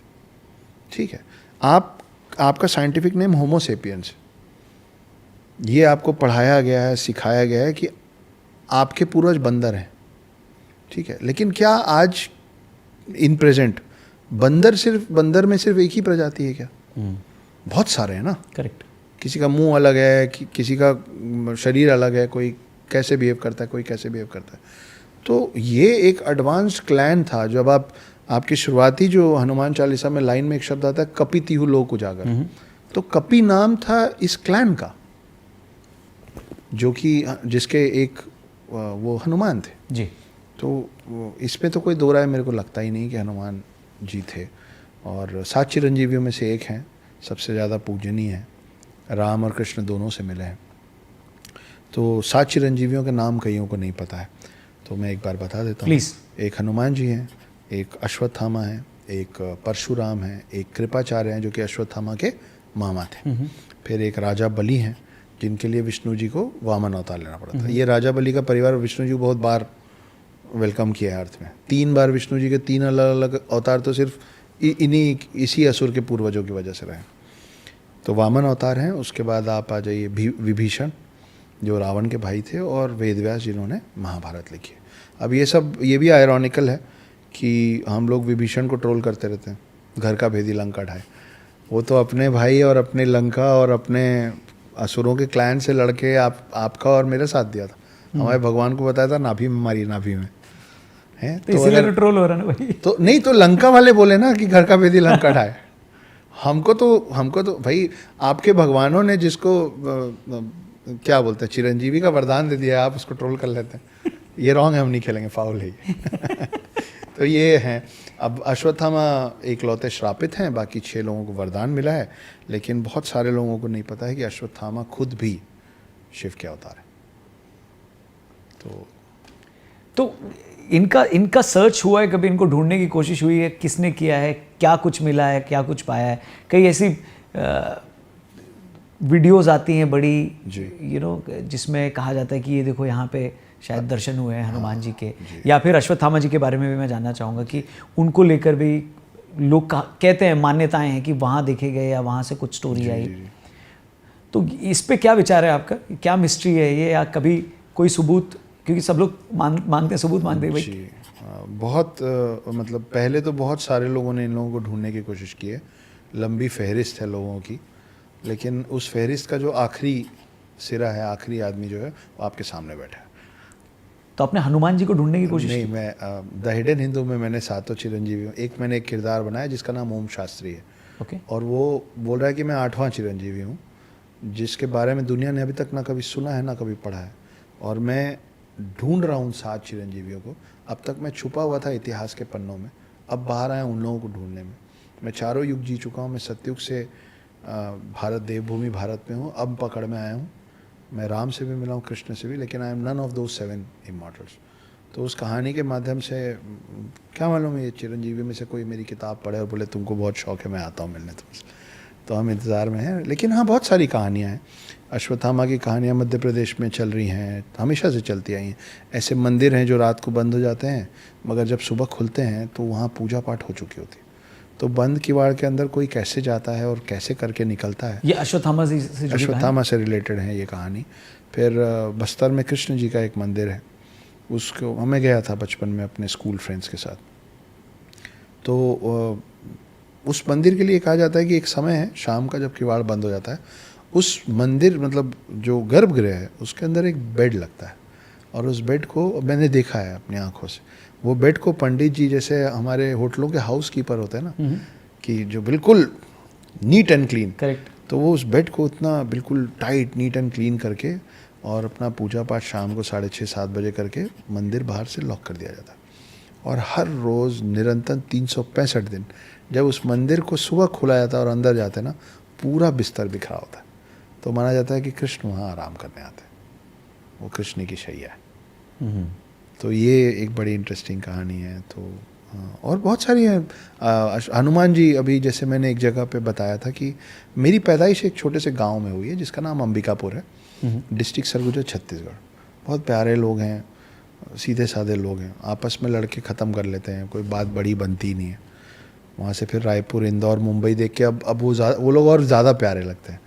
तो उससे 20 किलोमीटर दूर एक और गांव है जिसका नाम है लमगांव। लमगांव।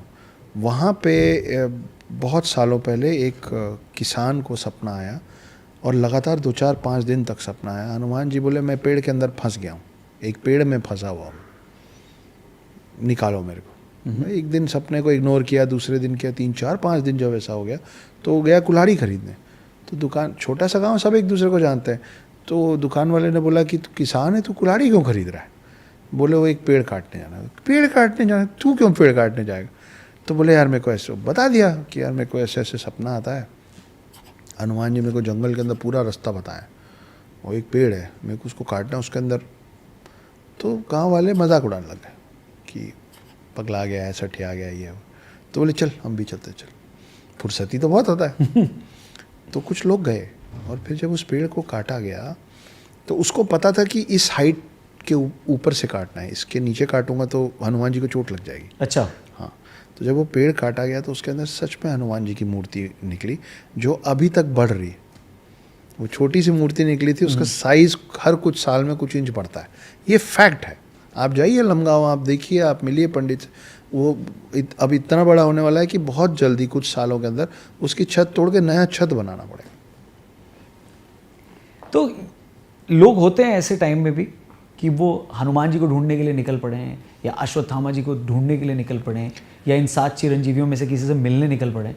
और अगर निकले भी हैं तो क्या उनका डेटा है, तो कहाँ से शुरू करते हैं, क्या करते हैं, वो कहाँ जाते हैं? क्या पहाड़ पे जाते हैं, किसी जंगल में जाते हैं, या कोई ऐसा पॉइंट है कि भाई यहाँ से शुरुआत करो? इसके बारे में कहीं कुछ लिखा गया है क्या? आपने रामायण महाभारत देखी है टीवी में, बचपन में? हाँ जी, हाँ जी। हमको भगवान को ढूंढने नहीं जाना पड़ता है। पहले जो होता था वो तो टेलीपोर्ट होते थे ना। हाँ हाँ। तो आप बैठे हैं, आप एक जगह प्रकट हो तपस्या, जाते हैं। हाँ, तो आप कहीं नहीं जा रहे, आप एक ही जगह हैं। वो आ रहे हैं, लेकिन उसके लिए आपकी श्रद्धा भक्ति में, श्रद्धा मतलब श्रद्धा, हाँ जी।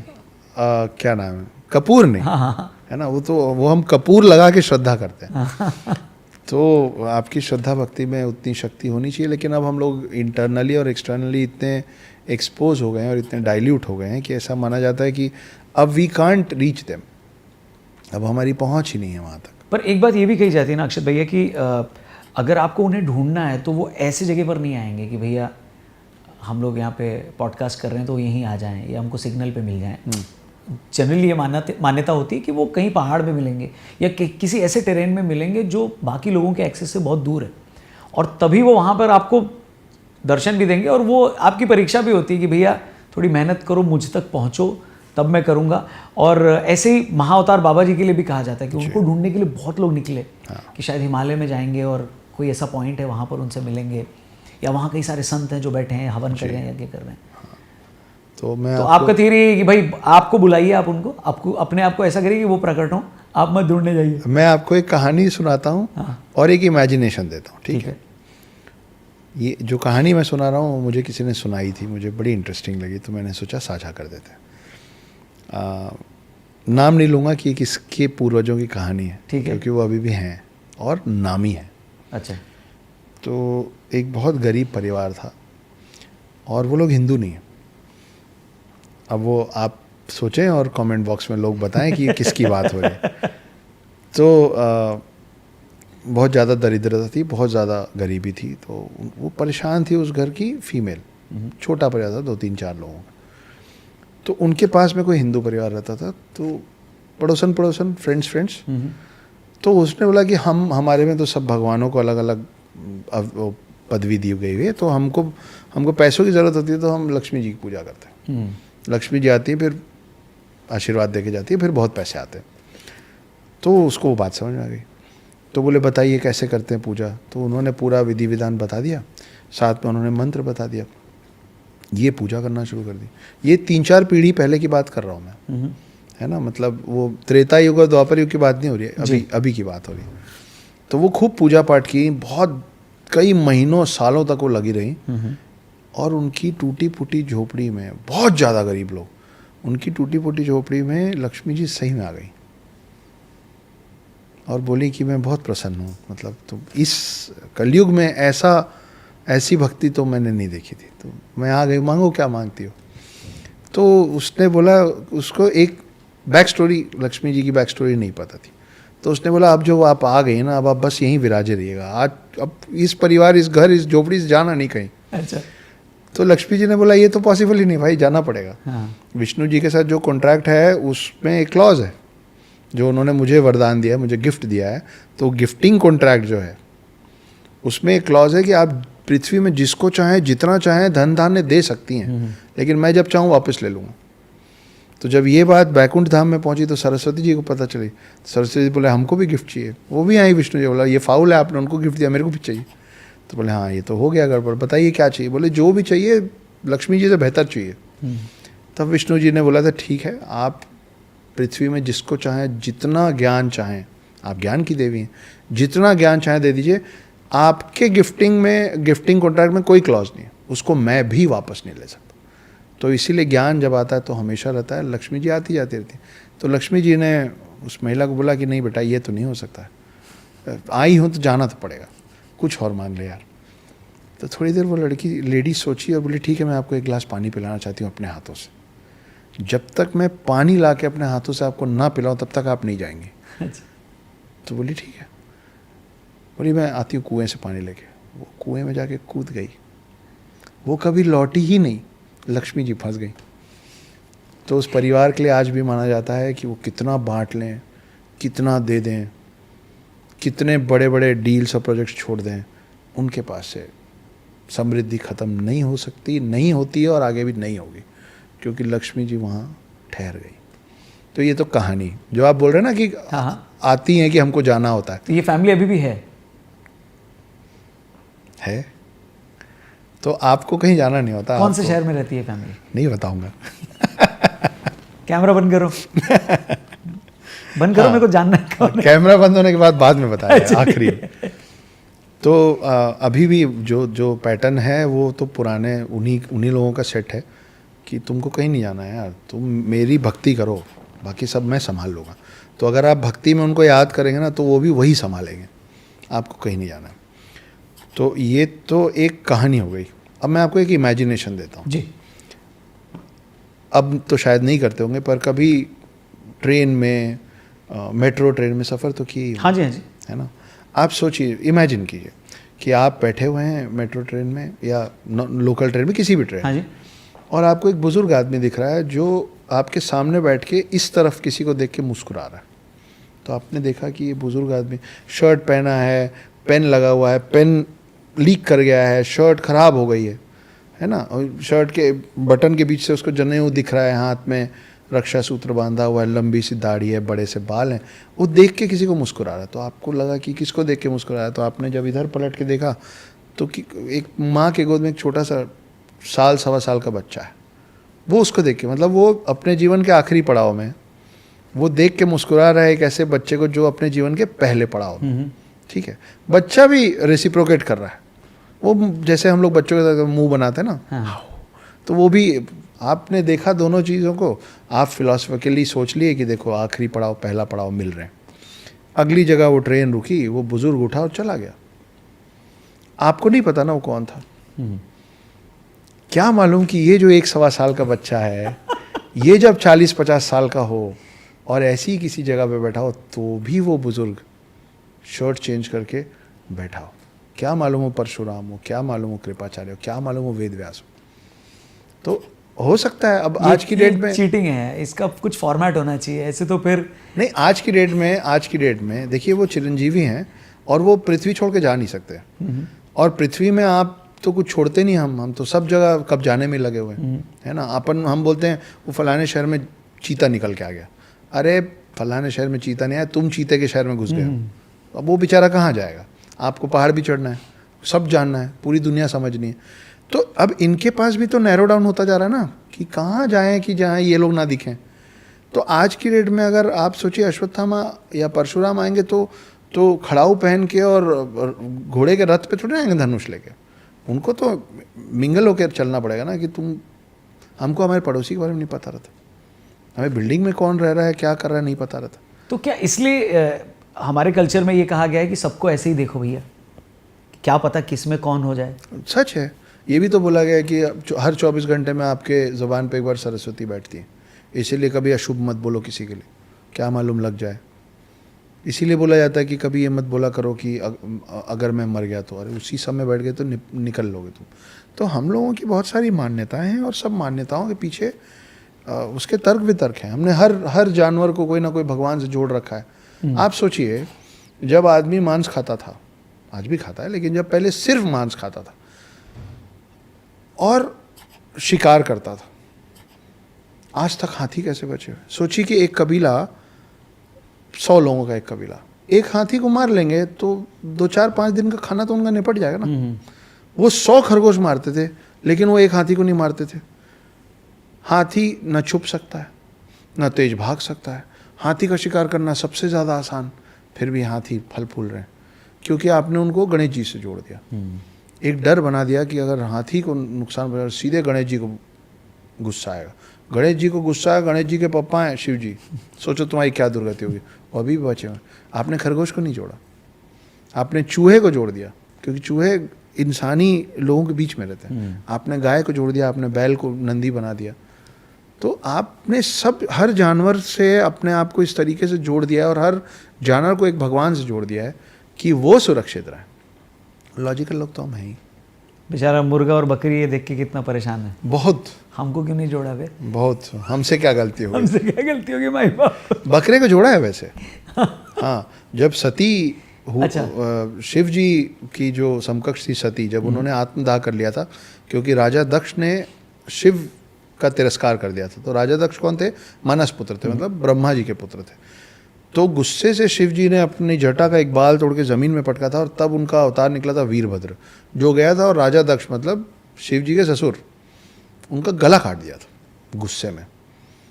फिर बाद में सारे भगवानों ने उनको समझाया, तो फिर राजा दक्ष, जैसे गणेश जी को हाथी का चेहरा दिया गया था ना गला काटने के बाद, वैसे राजा दक्ष को बकरे का चेहरा मिला था, वो अभी तक कट रहे हैं। अच्छा, हिडन हिंदू की ट्रायोलॉजी जो है, धोनी की कंपनी ने उसे खरीदा है जी। तो धोनी से मिले हैं आप कभी? जी मैं मिला हूँ। कैसा था experience? Out of the world नहीं बोलूँगा, बिल्कुल नहीं बोलूँगा, क्योंकि वो उतने ही नॉर्मल और उतने ही ऑर्डिनरी हैं। एटलीस्ट वो ऐसा प्रतीत करवा देते हैं, ये makes you feel either you are special और आई एम ऑर्डिनरी। तो वो आपके लेवल पे आके आपसे बात करते हैं। मैं ऐसे भी लोगों से मिला, मैं मुंबई में रहता हूँ, मेरे पास अभी 9 फिल्में हैं, मैं 9 और किताबों के लिए अलग से साइंड हूँ with the best of best publication houses. तो इस सब के रेफरेंस और संदर्भ में मेरी मुलाकात बहुतों से होती है। तो मैं ऐसे लोगों से भी मिला हूँ जिन्होंने मुझसे पूछा है कि पानी पिएंगे? मैंने बोला जी, प्यास तो लगी है। तो जब पानी आया तो उनका अलग बॉटल आया, हमारा अलग बॉटल आया। तो उन्होंने ये कहा नहीं कि मैं, उन्होंने जता दिया कि तुम, समझ रहे हैं आप? तो उनका प्रोजेक्ट फिर भी कर रहे हैं आप? लक्ष्मी जी मेरा क्या बिगाड़ी, और वो उनका अच्छा बुरा उनके साथ रहेगा। तो धोनी ने क्या सेम पानी आया क्या उनके लिए सेम पानी आया। उनके साथ मेरा एक बहुत इंटरेस्टिंग वाक़या हुआ, अभी तक मैंने कैमरे पे बोला नहीं।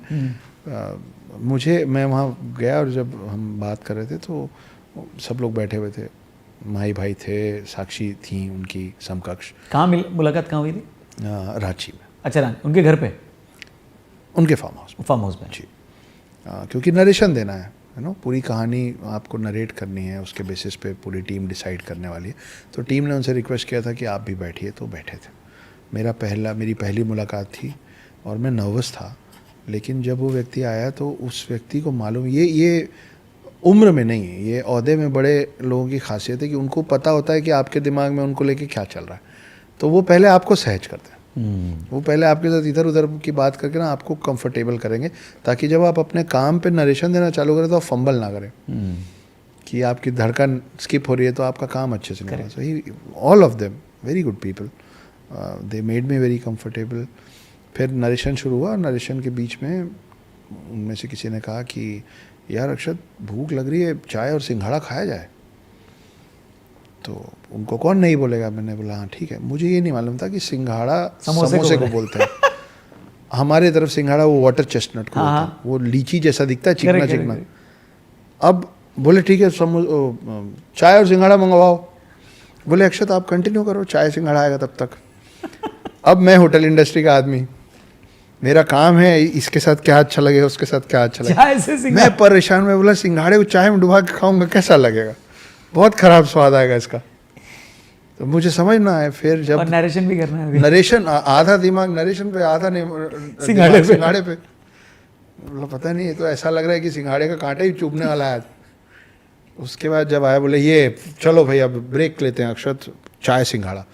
बोला हाँ इसको डुबा के खा सकते हैं। उस रोज़ मुझे पता चला था कि उधर पे सिंघाड़ा समोसे को बोलते हैं। थला फॉर अ रीज़न। लेकिन बहुत बहुत ज़्यादा सौम्यता से और प्यार से मिले। आप उनके आसपास होंगे, आप साक्षी के से भी मिलेंगे तो आपको लगेगा नहीं कि, मुझे लगता है कि उन दोनों को मतलब पूरी देश और दुनिया को बता दिया गया है कि माही कौन है। उनके आसपास वाले माही को बताना भूल गए हैं कि वो कौन है। अच्छा हाँ, he is that normal, like कोई शूशा नहीं। वो जो चाय आई वही पिए, ये सब नहीं मैं तो क्रिकेटर हूँ तो मैं तो, जो चाय सबकी थर्मस से डली वही डिस्पोजेबल में डली वो भी वही पिए। तो धोनी से जब आप मिले तो वो ऐसा एक फैन मोमेंट था आपका? फैन मोमेंट तो रहेगा तो आपने सोच के गए थे कि आप कुछ पूछेंगे किसी मैच के बारे में या सिर्फ अपने काम से काम? नहीं, मेरे साथ ये प्रॉब्लम है, जैसे अभी ना आप मेरे से सवाल पूछ पा रहे हैं। हाँ। जब मैं यहाँ से जाऊँगा ना तब मेरे को समझ में आएगा कि मैं तब ऑब्जॉर्व करूँगा मैं रौनक भाई के साथ बैठा मेरे लिए फैन मोमेंट था। उस समय मैं ब्लैंक हो जाता हूँ। मतलब I am so much in this moment right now that I will realise it later. Okay. तो जब मैं वहाँ से उस दिन निकला और मैं जब मेरे को अकेले थोड़ा समय मिला, जब मैं अपनी समकक्ष को बता रहा था, by the way I am remarried, तो मैं अकेला नहीं हूँ दुनिया में, मैं खुश हूँ अपने, और उनका तो बहुत बड़ा योगदान है। मैं मुझसे 3.5 साल छोटी हैं, मैं दोनों हाथों से उनका दोनों पाँव छूता हूँ। जब भी मेरे जीवन में कोई अवार्ड हो या कोई नई बुक आ गई या कोई एग्रीमेंट साइन हो गया या कुछ चेक मिला, तो और मैं बहुत बेबाकी और बेशर्मी से इस बात को पब्लिकली और ऑन कैमरा एक्सेप्ट करता हूँ कि मुझसे 3.5 साल छोटी है, लेकिन उनका सोल एज मुझसे बहुत बड़ा है। आप साक्षी से मिलेंगे तो आपको लगेगा ही नहीं, मतलब ऐसा लगेगा कि वो मिडिल क्लास में जब आप किसी के घर का दरवाज़ा अचानक खटखटा देंगे ना कि जोरन दे दो ना दही जमाना है ना, तो वो घर की महिला किस तरीके के कपड़ों में होगी, एक सूती से सिंपल से सूट में, वो लोग वैसे मिले थे मुझसे। तो मेरे को फील नहीं आने दिए कि बहुत बहुत अलग वो जिस शिखर में वो व्यक्ति है ना, बहुत सारे ऐसे लोग भी हैं जो वहाँ पहुँचे हैं, शायद उनमें टैलेंट होगा, लेकिन स्वभाव के नाम पे या इंसानियत के नाम पे they may not be deserving it, but Mahi भाई इन ऑल दी फील्ड्स, हर क्राइटेरिया में he deserves where he is. इसलिए कहते हैं ना कि जो आदमी बहुत ज़्यादा ऑर्डिनरी हो जाता है तभी वो एक्स्ट्रा ऑर्डिनरी हो जाता है। सच बात है। And that's why Mahendra Singh Dhoni is, हमारे घरों में बचपन से सिखाया गया है और वो उसको साक्षात्कार कर रहे हैं। हमारे घरों में सिखाया गया है कि बेटा पेड़ में जितने फल लग जाते हैं ना वो उतना झुक जाता है। यहाँ उल्टा है कि जैसे ही पेड़ में फल लगने चालू होते तो हम अड़ने लग जाते हैं, अकड़ने लग जाते हैं। तो आपने कहानी सुनाई और उस पर क्या रिएक्शन था उनका, नरेशन? मज़ा आया उनको, कैप्टन कूल हैं मुझे नहीं मालूम खेलते हैं कि नहीं, पर अगर वो पोकर खेलना शुरू करेंगे तो बहुत कमाल के पोकर प्लेयर होंगे। तो इट्स टफ टू अंडरस्टैंड। बढ़िया। अच्छा, ब्लैक मैजिक से जुड़ा हुआ एक किस्सा आपने अक्षत भाई रिसेंटली सुनाया था जी।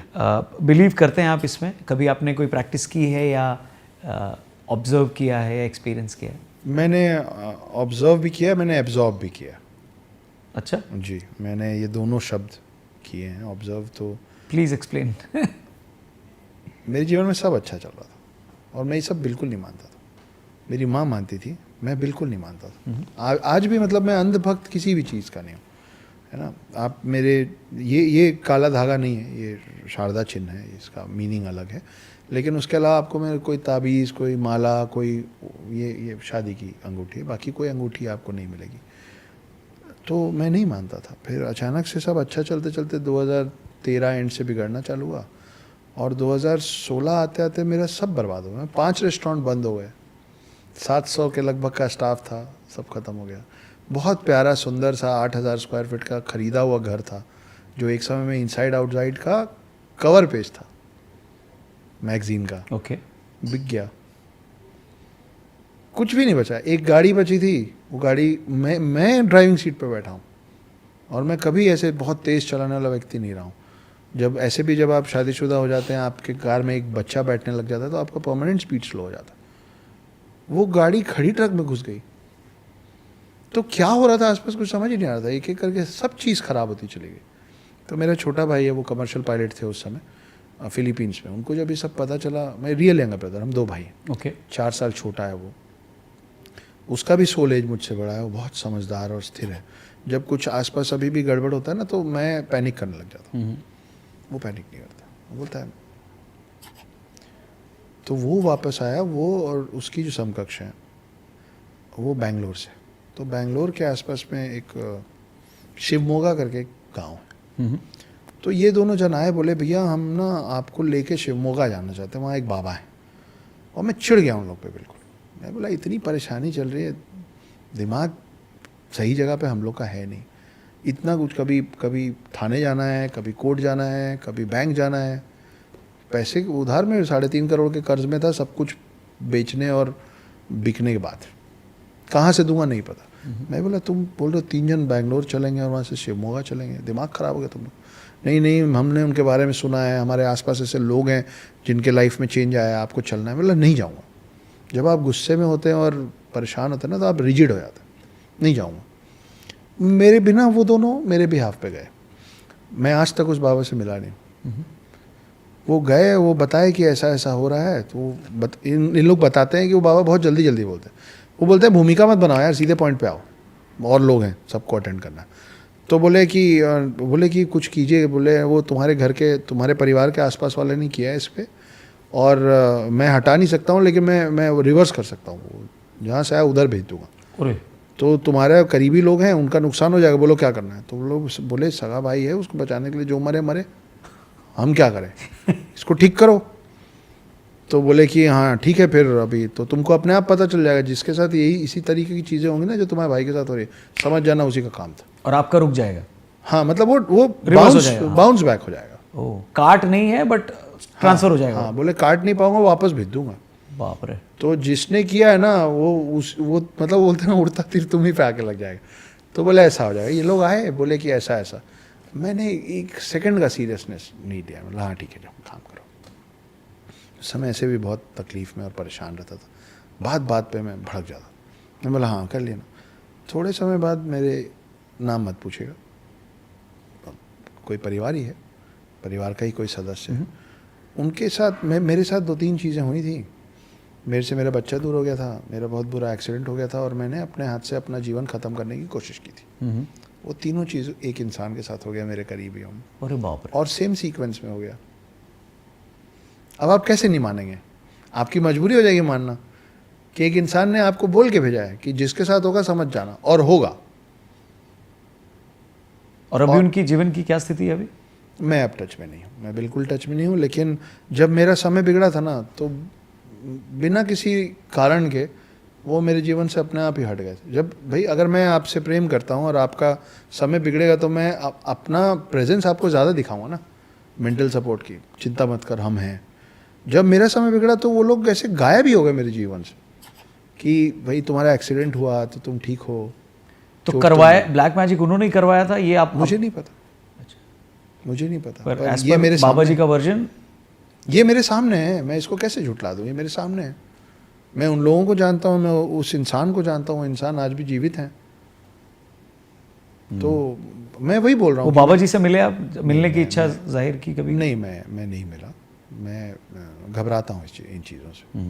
तो मैं हर किसी को बोलता हूँ रौनक भाई, मैं कोई गुरु नहीं हूँ, मैं कोई बाबा नहीं हूँ। कई लोग बोलते हैं कि आप हमारे गुरु। नहीं हूँ मैं गुरु। मैं बोलता हूँ मैं पैर में मत छुआ, गले लगो, दोस्त बनो, छोटा भाई बनो, गुरु शिष्य वाला रिश्ता मत बनाओ। उसके लिए you need to be something else. Sadhguru हैं जो गुरु बन सकते हैं, उस डिसिप्लिन में है जो मेरा नहीं है डिसिप्लिन। मैं एक राइटर हूँ, मैं अपना अपनी दिनचर्या, अपना खाना, अपने जीवन और अपने परिवार वालों की परेशानी घटाने निकला था रास्ते पे।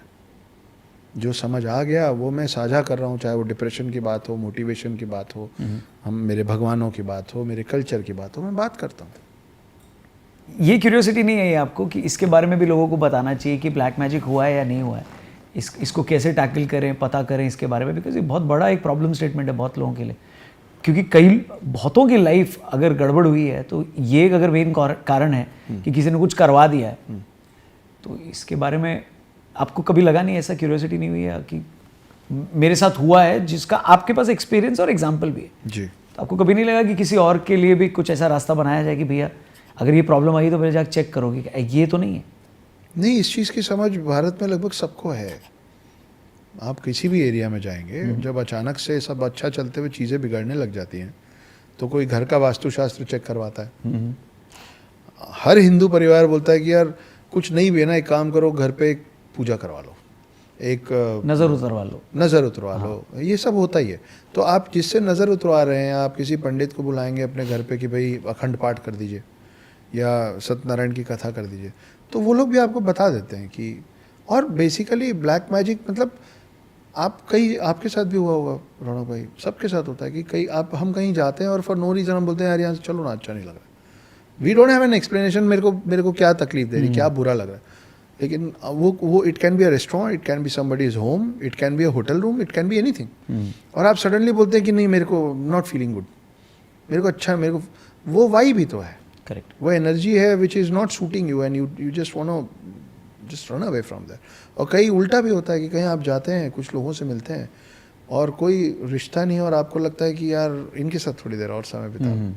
जैसे अभी देहरादून का एक परिवार है, संदीप बेदी और ज्योतिका हैं, मैं उनसे देहरादून लिट फेस्ट में गया था और उन्होंने बोला अक्षत नाश्ते पे घर आओ। मैंने बोल दिया ठीक है, पता नहीं क्यों बोल दिया ठीक है। मैं वहाँ गया, मैं बहुतों से मिला हूँ, मैं बहुत लोगों को खोया हूँ, मैं पूरे देश में घूमता रहता हूँ, तो मैं अनगिनत लोगों से मिलता हूँ। उनके घर गया, मैं डिनर किया, ब्रेकफास्ट किया, हम थोड़ी देर बैठे बतियाए। वहाँ से जब मैं निकला तो वो सब मेरे को उन्हीं की कार में बैठ के वो मेरे को होटल छोड़वा रहे थे, फिर मेरे को एयरपोर्ट जाना था। तो वो पूरा परिवार सामने खड़ा हुआ है, मैं गाड़ी के अंदर बैठा हूँ, मैं मुस्कुरा रहा हूँ, वो सब रोना शुरू किया, मैं रोने लग गया। मैं होटल तक, उनके घर से होटल तक मैं रो रहा था, उनसे पहली बार मिला हूँ और ये 1 साल पुरानी बात बता रहा हूँ। तो आप सोचिए ना, कुछ तो होता है ना energy, and you don't understand, I don't understand it, I am still figuring out and trying to understand what it is. But आपने क्या उस टाइम ये जानने की कोशिश की कि उस व्यक्ति ने किया क्या था? ये कभी जानने की कोशिश नहीं की? देखिए, काला जादू होता है, इसमें कोई दो राय नहीं है। हाँ, और काला जादू, लेकिन जिस तरीके से बोला जाता है ना, इस पे हो गया उस पे हो गया, इतना आसान भी नहीं है काला जादू करना, है ना, कि नहीं तो फिर हर किसी पे काला जादू कर लेगा। वो बहुत उसकी जो विद्या है वो अर्जित करना बहुत कठिन है। जिन लोगों ने अर्जित की हुई है वो सारे बुरे लोग नहीं हैं।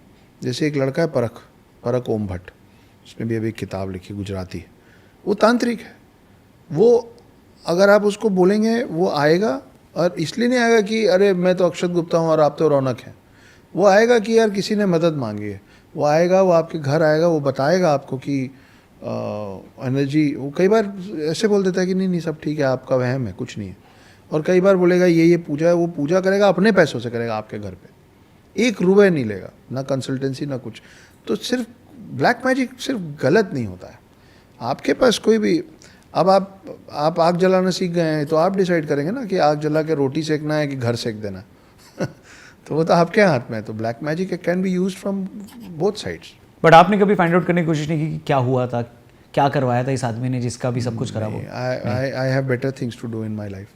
कोई आपका बुरा करना चाह रहा है, फिर आप उसको क्यों वक्त देंगे? उसने क्या किया और उसने क्यों किया, उसमें आप उस व्यक्ति को और समय दे रहे हैं, वो आपके समय के लायक नहीं है। नहीं, मैंने इसलिए पूछा क्योंकि आपकी लाइफ डिस्ट्रॉय हो गई और फिर ये जानने की जिज्ञासा या इच्छा कि भाई इसने मेरे लिए जो करने की कोशिश की सब कुछ अपसाइड डाउन हो गया, मेरे को इसलिए मैंने ये सवाल पूछा। वो होना तो चाहिए था। अब आप बोल रहे हैं तो मेरे को भी लग रहा है कि हाँ होना चाहिए, पर जेन्युइनली मैं बताऊं, शायद मैं उस समय दूसरे माइंडसेट में था, या शायद उस माइंडसेट ने हेल्प भी किया आपको, तभी आप, हाँ, कि वरना फिर आप और डीपर डिग करने की कोशिश करते तो और एंटेंगल हो जाते। करेक्ट। मेरी उस समय प्राथमिकता ये थी कि यार मेरे परिवार को कर्जे से निकालना है, मेरे माता पिता डिप्रेस्ड हैं, उनको ठीक करना है, उनको वो तब ठीक होंगे जब मैं ठीक होऊंगा। तो मैं बोला आप अपना काम करो, हम अपना काम करेंगे। परफेक्ट है। अक्षत भैया, ये भी कहा जाता है कि अशोक के समय, राजा अशोक के समय, सम्राट अशोक के समय मौर्य वंश में 9 लोगों की एक सीक्रेट सोसाइटी थी। उन्होंने अलग अलग सब्जेक्ट्स पर किताब लिखने की उन्हें जिम्मेदारी दी गई थी, जिसमें से एल्केमी से लेकर माइक्रोबायोलॉजी और एक्स्ट्रा टेरेस्ट्रियल कम्युनिकेशन जैसे टॉपिक्स थे। फिर ये कहा जाता है कि किताबें गायब हो गई या करवाई गई, ये क्या है? ये इसको ज़रा समझाएं। ये इल्यूमिनाटी टाइप की चीज़ है। ओके, है ना, इल्यूमिनाटी तो सबको पता ही है। क्या है कि कई बार आपको कुछ लिख लेने, कुछ कर लेने के बाद समझ में आता है कि ये जो आपको विद्या मिल गई है वो सबके हाथ में नहीं जा सकती। It is not for everybody. तो फिर उसके लिए यही सही है कि वो विद्या कुछ सही हाथों में संजो के रखी जाए, हिडन रहे। तो ये माना जाता है कि अशोक ने जब ये पूरी चीज़ करवा दी थी, उसके बाद उनको समझ में आया था कि विश्व को इन सारे ज्ञान की जितनी ज़रूरत है उतना ही वो बैलेंस रखने की ज़रूरत है कि सबको ना हो जाए। वो जो अभी हम काला जादू पे बात कर रहे हैं कि डिपेंड ये करता है कि वो काला जादू सीखा किसने और उसका उपयोग कैसे कर रहा है ना, कि आप कैंची से धागा काट रहे हैं कि किसी की नस काट दे रहे हैं वाली बात। तो वो पूरे 9 किताबों को अलग अलग परिवारों को दिया गया था कि you need to keep it safe with your life. तो ऐसा माना जाता है कि जनरेशन टू जनरेशन अभी भी वो उन लोगों के पास है। उस किताब का हर पीढ़ी का एक केयर टेकर होता है। Still kept very safe because we as human race collectively we are still not ready. हम अभी अंदर से तैयार नहीं हुए हैं कि हम उस ज्ञान को ले पाएँ और उसको सिर्फ अच्छे पर्पस से यूज़ कर पाएँ। ओके। तो गलत हाथों में ना लगे, इसलिए कुछ सही हाथों में उसको छुपा के रखा गया है। वो अभी भी एग्जिस्ट करता है। मानने वाले तो ये कहते हैं, सुनने वाले भी कहते हैं, और कई तो ऐसा क्लेम भी करते हैं कि हाँ somebody says मैंने एक किताब देखी है, मैं इसे एक परिवार को जानता हूँ, ऐसी बातें हैं। परफेक्ट। भगवान विष्णु के कल के अवतार के बारे में भी बहुत कुछ कहा जाता है, मान्यताएं हैं। सो क्या कहती है हमारी किताबें या पुराण या ग्रंथ, कब होगा अवतार, कैसे होगा, या इसकी कोई निशानी, इसका कोई इशारा इसके तरफ? देखिए, कल्कि पुराण जो है वो इकलौता ऐसा पुराण है जो अभी तक घटा नहीं है इस कल्प में। ठीक है ना। बाकी जितनी चीज़ें हैं, रामायण है, महाभारत है, ये सब ऑलरेडी घट चुका है। तो जब ये सब घट चुका है तो जो लिखा है वो है सामने, उस पर तो कुछ बदलाव कर नहीं सकते जी। जो अभी नहीं घटा है वो फ्यूचरिस्टिक हो जाता है। तो फ्यूचर, आपके पुराणों में फ्यूचर किस बेसिस पे लिखा गया? आपके पुराणों में एक तो लोगों ने विजन से फ्यूचर देख लिया, एक बात है। दूसरी बात है कि जो 4 युग होते हैं, कि सतयुग, आप अगर उंगली देखें तो सतयुग से त्रेता, त्रेता से द्वापर, द्वापर से कलयुग, और कलयुग से फिर सतयुग। तो ये जो शेप बना है डमरू का बना है ना। अब आप जब इस पे जल्दी जल्दी पेन चलाते रहेंगे तो आपको पता ही नहीं चलेगा कि कब वो साइड से एजेस हट के राउंड हो गया। तो ये बन गया इन्फिनिटी का सिंबल। तो हमारे कल्चर में यही माना गया है कि समय गोल है। जैसे वेस्टर्न कल्चर्स बोलते हैं कि टाइम इज़ लीनियर, सीधा जा रहा है। आपके हमारे बिलीफ सिस्टम में बोला जाता है कि काल चक्र है, समय चक्र है। इसीलिए महाभारत के शुरू में एक व्हील घूमता था और आवाज़ आती थी, मैं समय हूँ, मैं गोल गोल चलता हूँ। तो हमारा मानना ये है कि कलयुग के बाद फिर सतयुग शुरू होगा। तो ये कल्प है जो बार बार चल रहा है।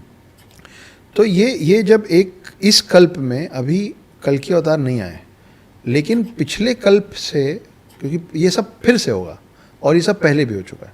एग्जैक्ट वही चीज़ें, थोड़ा बहुत चेंज है। चारों युग जब एक बार एक सर्कल कंप्लीट होता है तो उसको एक कल्प कहते हैं। ऐसे कई कल्प होते हैं। तो ये मान्यता है, ये मान्यता है कि राम फिर आएंगे, हनुमान फिर आएंगे, ये कॉन्वर्सेशन फिर होगी, ये कॉन्वर्सेशन फिर होगी। चेंजेस शायद ये हो सकता है कि आप मेरे परिवार में पैदा हो गए और मैं आपके में हो गया और मैं वहाँ बैठा हूँ, और क्योंकि it is not about human body और फेस और discussion, it is about what you are giving here. मैं और आप यहाँ इसलिए बैठे हैं क्योंकि आपको काम दिया गया है सवाल पूछने का, ताकि मैं उसका जवाब दूं, ताकि हम दोनों के माध्यम से बहुत सारे लोगों को कुछ अच्छा हो सकता है, कुछ बुरा भी। बट अगर सब कुछ ऐसा ही है या फिर इसी पैटर्न में है तो फिर ये बहुत डिस्टर्बिंग भी है एक तरीके से, कि फिर मैं कर क्यों रहा हूँ इसे। हाँ, तो इसका मैंने अपना एक मेटाफोरिक वो बनाया हुआ है। For everybody to very easily understand. आप और हम चेस खेलते हैं, हाँ तो जब हम चेस खेलते हैं तो हाथी, ऊंट, घोड़ा, जब गेम आगे बढ़ता है तो गोटियाँ कटती जाती हैं। तो गोटियाँ कट जाती है तो अपन खिड़की बाहर थोड़ी ना फेंक देते उसको, अपन चेस बोर्ड के बगल में रख देते हैं ना उसको। फिर जब पूरा गेम खत्म होता है तो क्या करते हैं, उन पूरी गोटियों को चेस बोर्ड के अंदर रख के चेस बोर्ड बंद कर देते हैं। क्यों? क्योंकि फिर खेलेंगे ना, तो फिर हाथी को हाथी की जगह, ऊँट को ऊँट की जगह, घोड़े को घोड़े की जगह जमा के ही गेम शुरू होगा। तो इसीलिए माना जाता है कि अभी इस पृथ्वी से जितने भी प्रजाति एक्सटिंक्ट हो रहे हैं, विलुप्त हो रहे हैं, वो सब कैलाश पर्वत पे एक हिडन सिटी है जिसका नाम ज्ञानगंज है। वो सबको वहाँ पे रख दिया जा रहा है, वो यहाँ से विलुप्त हो रहे हैं, लेकिन हैं। क्यों? क्योंकि जब चारों युग खत्म होगा और फिर से सतयुग की स्थापना होगी सॉरी, तो फिर से हाथी को हाथी की जगह, घोड़े को घोड़े की जगह, डोडो पक्षी जो विलुप्त हो गया है उसको उसकी जगह पे आना पड़ेगा, ताकि वो सब फिर से हो। तो अगर मैं कुछ चीज़ कर रहा हूँ और उसमें अगर मैं परेशान हूँ तो मैं बेकार में ही परेशान हूँ। मुझे बस अगर मैं कर रहा हूँ तो शायद इसलिए ये भी कहा जाता है कि भाई whatever you are doing उसको अभी एंजॉय करो, क्योंकि वैसे भी वो आपके हाथ में नहीं है और वैसे भी वो फिर होने वाला है। या ऑल्सो आप जिस चीज़ को कंट्रोल नहीं कर सकते उस पर क्या परेशान होना, और जिस चीज़ को आप कंट्रोल कर सकते हैं उस पर क्या परेशान होना। वो कहावत है ना बच्चों के लिए कि पूत सपूत तो क्या धन संचय और पूत कपूत तो क्या धन संचय। खूब पैसा जमा किए और बच्चा लायक नहीं है तो डुबा देगा। और अक्षत भाई ये सिर्फ थॉट लेवल पे है ना, ये प्रैक्टिस में नहीं आता ना इंसान के। कैसे आएगा? आप और मैं तो मर जाएंगे ना 70, 80, 100 साल में। नहीं, बट उस 70 साल में भी मैं थॉट लेवल पे अगर रखता हूँ, क्योंकि मैं वेस्टर्न चीज़ों को, फिलोसॉफीज़ को या उनके थॉट्स को अगर मैं फॉलो करूँ तो वो सब कुछ थॉट लेवल पे ही बात करते हैं। Be happy, be motivated, be positive. भाई कैसे बी पॉजिटिव? मैं गाड़ी लेके जा रहा हूँ, पीछे से कोई ठोक दिया, मैं सुबह से बी पॉजिटिव का 108 बार चैंट करके निकला हूँ, 2 सेकंड में मेरी पॉजिटिविटी निकल जाती है। करेक्ट बात। सो मेरे सिस्टम को वो प्रैक्टिस नहीं है तो ये थॉट ही ना कि बी पॉजिटिव, थॉट निकल गया भैया, किसी ने 2 गलत शब्द बोल दिए, मेरी पॉजिटिविटी निकल गई। तो आप सोचिए ना कि इसीलिए तो आप और मैं ऑर्डिनरी लोग हैं। हमारे चेहरे ज़्यादा लोग पहचानते हैं, वो एक अलग बात है, लेकिन हम अंदर से तो बहुत ही ऑर्डिनरी है। हमको डर लगता है, हमको मालूम है कि बेटा कुत्ता दौड़ा है तो खड़े हो जाना एक जगह, लेकिन जब कुत्ता दौड़ाता है तो आदमी दौड़ने लग जाता है ना। अब अभी आपने उदाहरण के तौर पे बोला कि मैं 108 बार चैंट करके निकला हूँ और पीछे से बंदे ने गाड़ी ठोक दी, तो ऋषि मुनि आपसे और मेरे से ऊपर क्यों चले गए? क्योंकि वो इस फेर से ही निकल गए ना, उनको गाड़ी नहीं चाहिए। आपकी शांति आपके हाथ में है। तो उन्होंने गाड़ी छोड़ दी, उन्होंने घर छोड़ दिया, उन्होंने खाना पीना छोड़ दिया। सुधांशु भी आए थे आपके इसमें जी। उनके इंटरव्यू में मैंने कमाल की बात सुनी थी कि एक भारतीय ने शून्य इसलिए ढूंढा क्योंकि हम अध्यात्म की खोज में थे। तो इन्फिनिटी का रास्ता शून्य से होके जाता है, इसलिए तो शून्य का और इन्फिनिटी खोजने वाले कौन है? ऋषि मुनि है ना। कि भाई परमात्मा से मिलना है, सब कुछ त्याग के आध्यात्म की ओर जाना है। तो कैसे जाना है? कि पहले आप घर छोड़ देते हैं, फिर आप कपड़े छोड़ देते हैं, फिर आप खाना पीना छोड़ देते हैं, उसके बाद आप अपनी इच्छा से प्राण छोड़ने लग जाते हैं और एक दिन आप अपना देह छोड़ देते हैं जी। तो आप इन्फिनिटी को प्राप्त कर लेते हैं। तो इसीलिए वो ऋषि मुनि को इस बात से टेंशन नहीं होगा ना कि मेरी गाड़ी ठोक दी। उसने गाड़ी छोड़ रखी है, वो रोड पे ही नहीं है, तो वो इस रेस में ही नहीं है। उसी को अध्यात्म कहते हैं। पुनर्जन्म में आपने 1-2 चीज़ें तो बताई कि कैसे आपको किसी ने कुछ चीज़ें बताई जिससे आपको विश्वास होना शुरू हुआ। मानते हैं आप?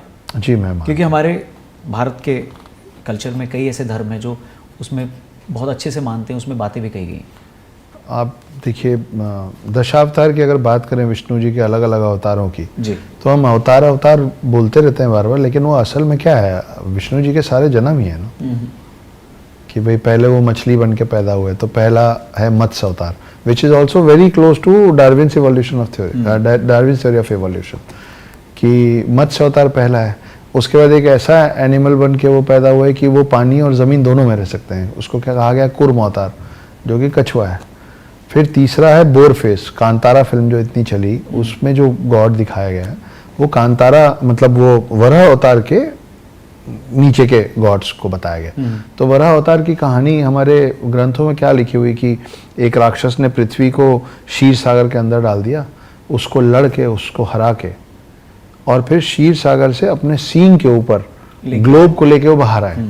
तो वो basically that is a metaphoric description that life came to land, life came to earth हुआ मत्स्य अवतार के साथ। लाइफ केम टू लैंड, कि एक ऐसा पूर्ण जानवर जो पानी में नहीं रह सकता, जो जमीन में ही रहेगा, उसको माना गया जंगली सुअर और बोरफेस। उसके बाद फिर इंसान बने या ना बने, दोनों चीज़ें बोली जा सकती हैं, लेकिन सबसे पहले इंसान कल्टीवेशन और आग जलाना सीखा नहीं था, पर फिर भी जीवित था ना, तो क्या खा रहा था? मांस खा रहा था, कच्चा मांस खा रहा था। तो फिर आता है नरसिम्हा अवतार, जिनका चेहरा शेर का है और शरीर जो है वो इंसान का है।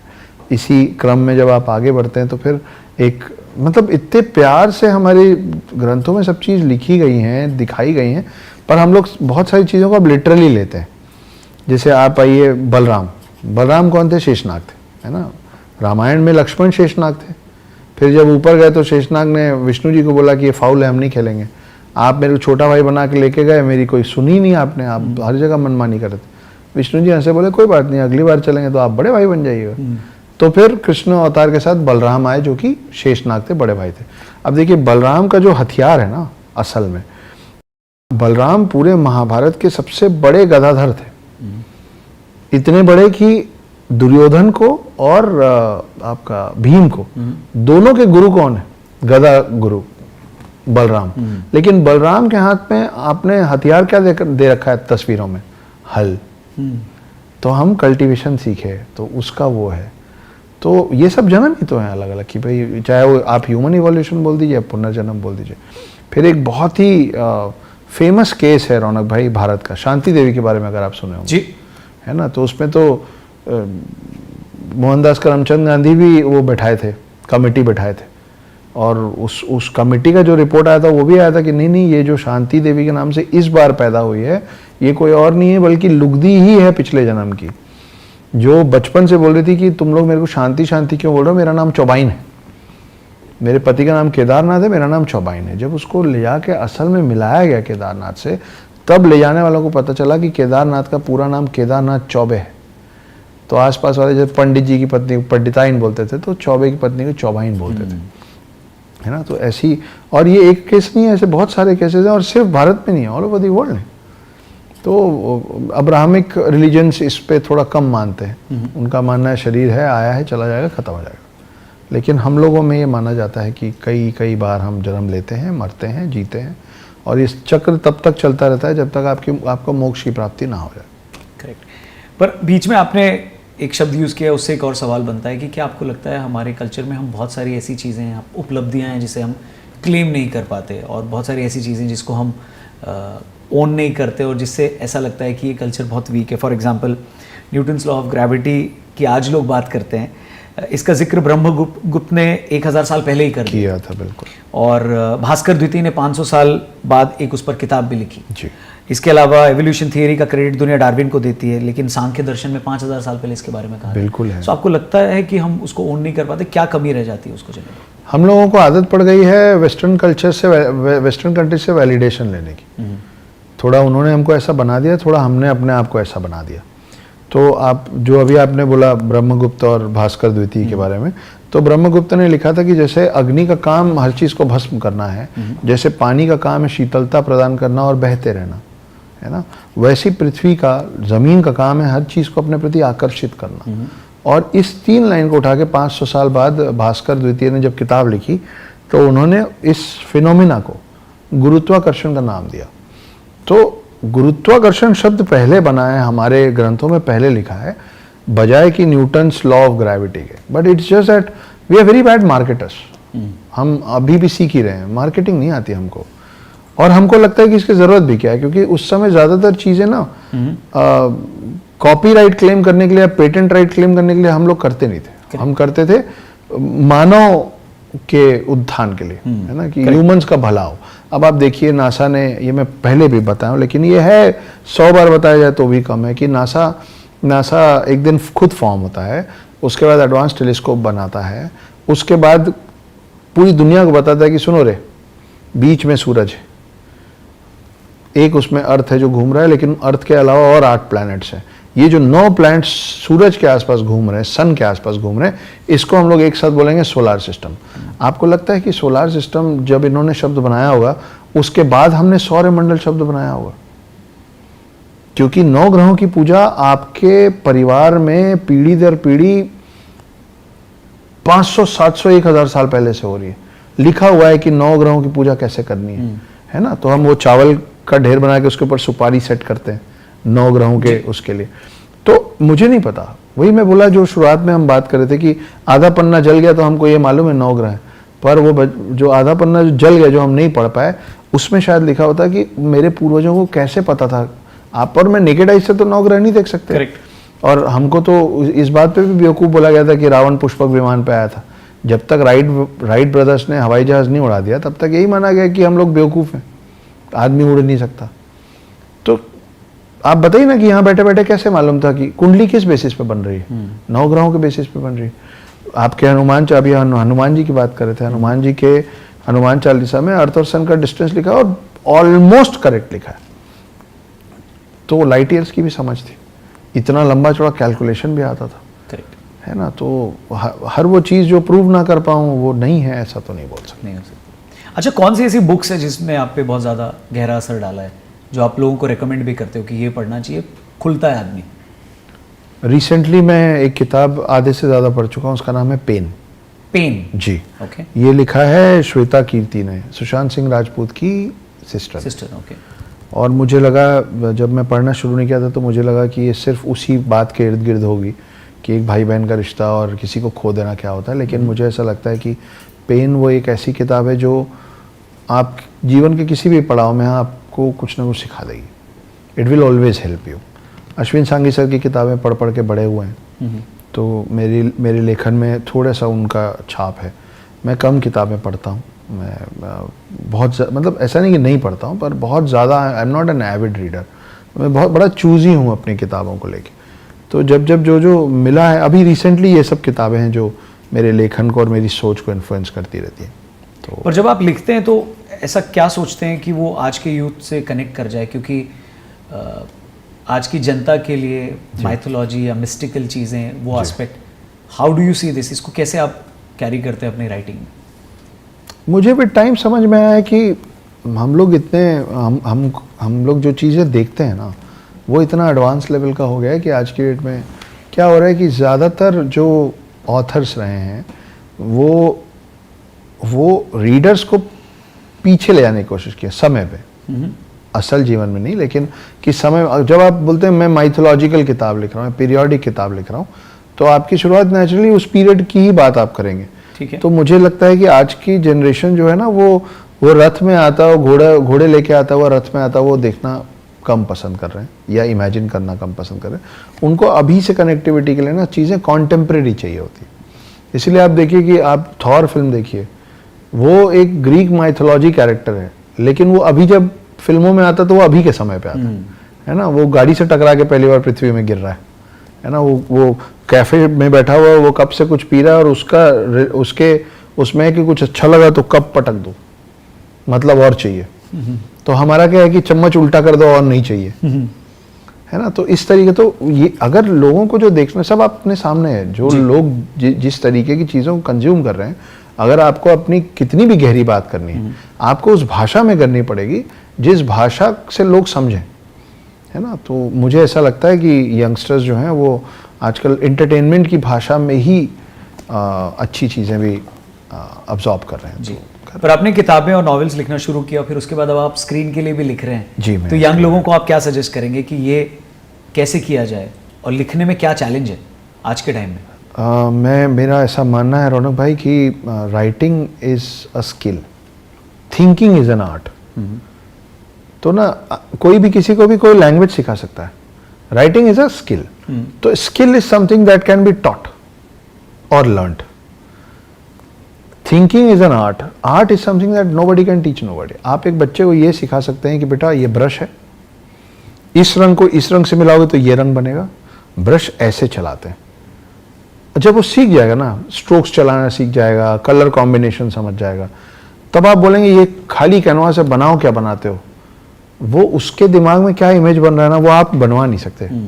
आप अगर सिर्फ ये भी बोलेंगे ना एक हाथी बनाओ, तो अब उसके दिमाग में हाथी फ्रंट है, हाथी एरियल है, हाथी नीचे से दिखाएगा, वो हाथी का सिर्फ पिछवाड़ा दिखा के पूंछ दिखा देगा। You don't know that, correct, है ना। तो राइटिंग वैसी चीज है कि if you have it you have it, if you don't have it then you will have to practise very very hard to learn it. जैसे जिनमें डांस स्टेप्स नहीं होता ना, वो डांस नहीं कर पाते, है ना। करेक्ट। लेकिन जो डांस कर पाएगा वो नए स्टेप्स बना लेगा।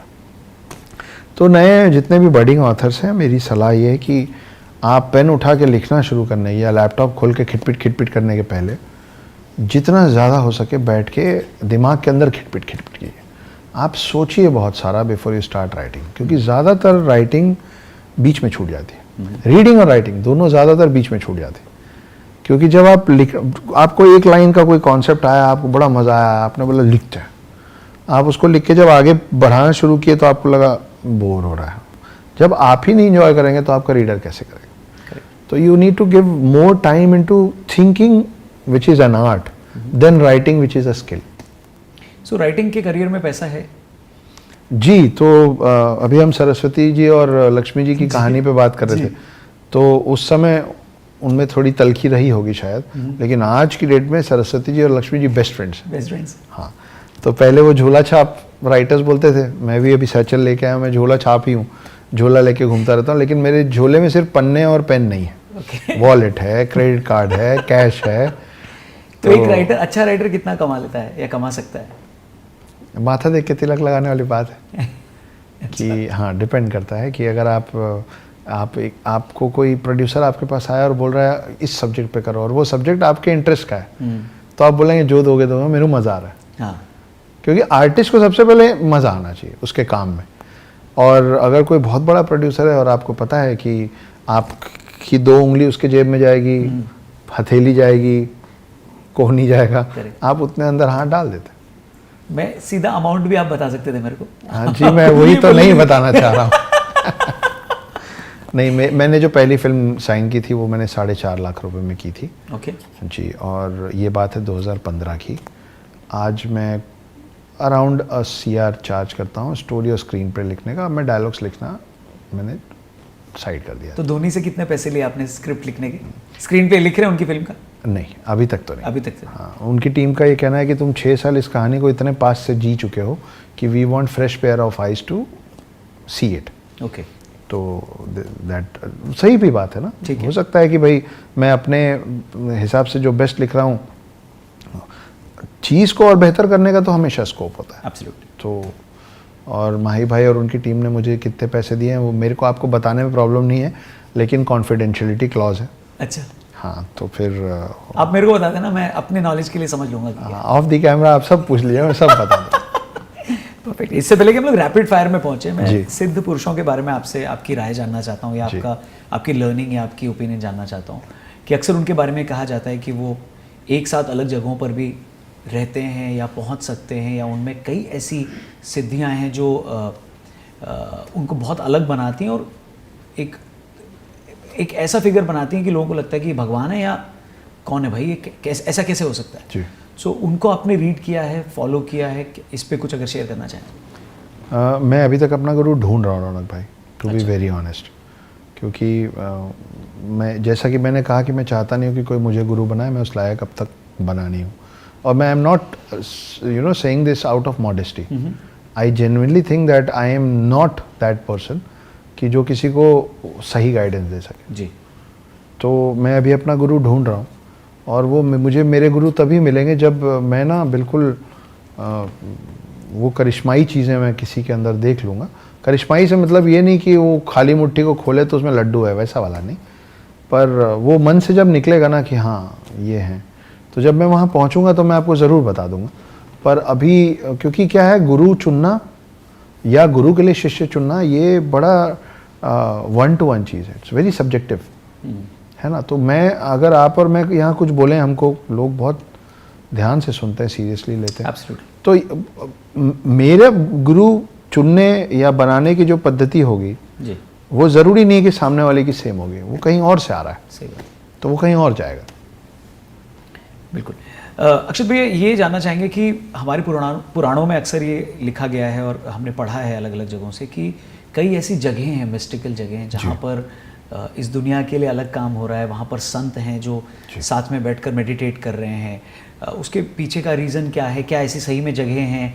क्या उन जगहों पर जाने की किसी ने कोशिश की? क्योंकि एक सवाल मैंने पूछा कि अगर चिरंजीवियों को ढूंढने की कोशिश करें तो आपको नहीं करना है, आपको ऐसा बनना है कि वो आपके पास भी आ सकते हैं, पर ऐसी जगहों के लिए तो आपको उन जगहों पर ही जाना पड़ेगा। तो क्या ऐसी जगह एग्जिस्ट करती हैं? जी, ऐसी जगह एग्जिस्ट करती है, हमारे पुराणों में तो करती है। फिर अगर वो बोला जाए कि प्रूफ दिखाओ कहाँ है, हाँ तो वो कैमोफ्लेज सिटी है, वो हिडन सिटी है, तो आपको क्यों दिखेगा? हाँ, वो तो है ही हिडन। बट क्या वहाँ जाया जा सकता है? जी, जाने वाले गए हैं, मैं बता रहा हूँ आपको। ज्ञानगंज नाम की एक जगह है जो कैलाश पर्वत में मानी जाती है, जो एक हिडन सिटी, जो अभी हम बात कर रहे थे कि सारे विलुप्त प्राणी वहाँ रखे जा रहे हैं Correct. अगले कल्प के लिए। जी। तो ये भी माना जाता है कि सप्तऋषि जो अभी के हैं वो भी वहीं रहते हैं और 7 चिरंजीवी भी वहीं रहते हैं। वो तब आते हैं जब उनकी ज़रूरत पड़ती है पृथ्वी पे, तो बाकी के समय वो वहाँ होते हैं। अब वो कैलाश पर्वत पे क्यों है? क्योंकि कैलाश पर्वत अपने आप में इतना मिस्टिक है कि कोई अभी तक चढ़ नहीं पाया, है ना। लेकिन सिर्फ ये एक लौती जगह ऐसी नहीं है।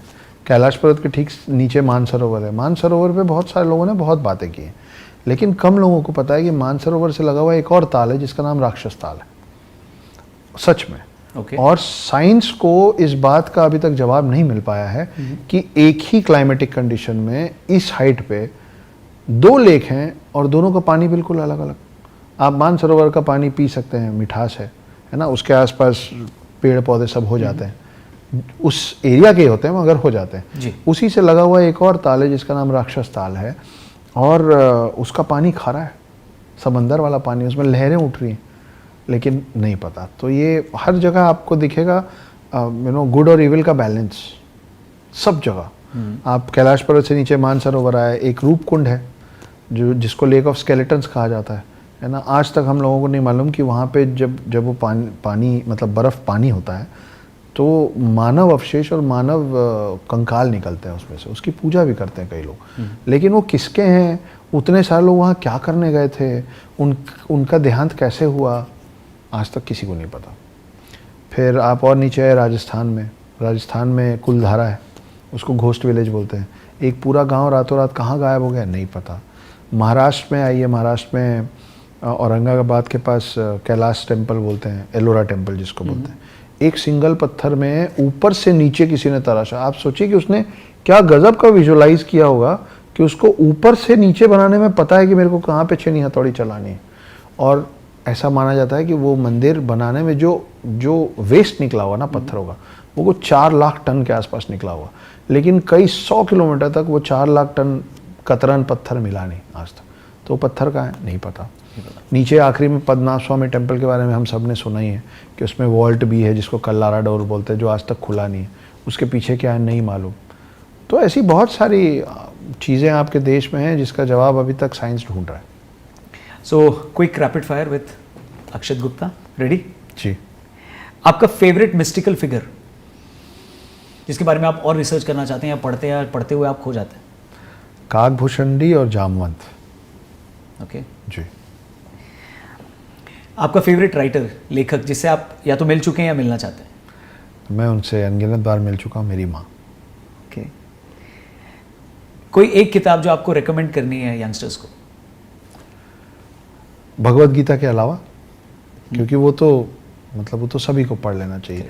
आपको मेरे को समझना पड़ेगा कि हमारे सारे पुराण जो हैं वो हिंदुओं के लिए नहीं लिखे गए थे, वो हर पूरे मानव जाति के उद्धार के लिए लिखे गए थे, तो वो सब तो पढ़ना ही चाहिए। उसके अलावा बहुत सारी अच्छी किताबें, एक नाम ले पाना थोड़ा कठिन है। ठीक है।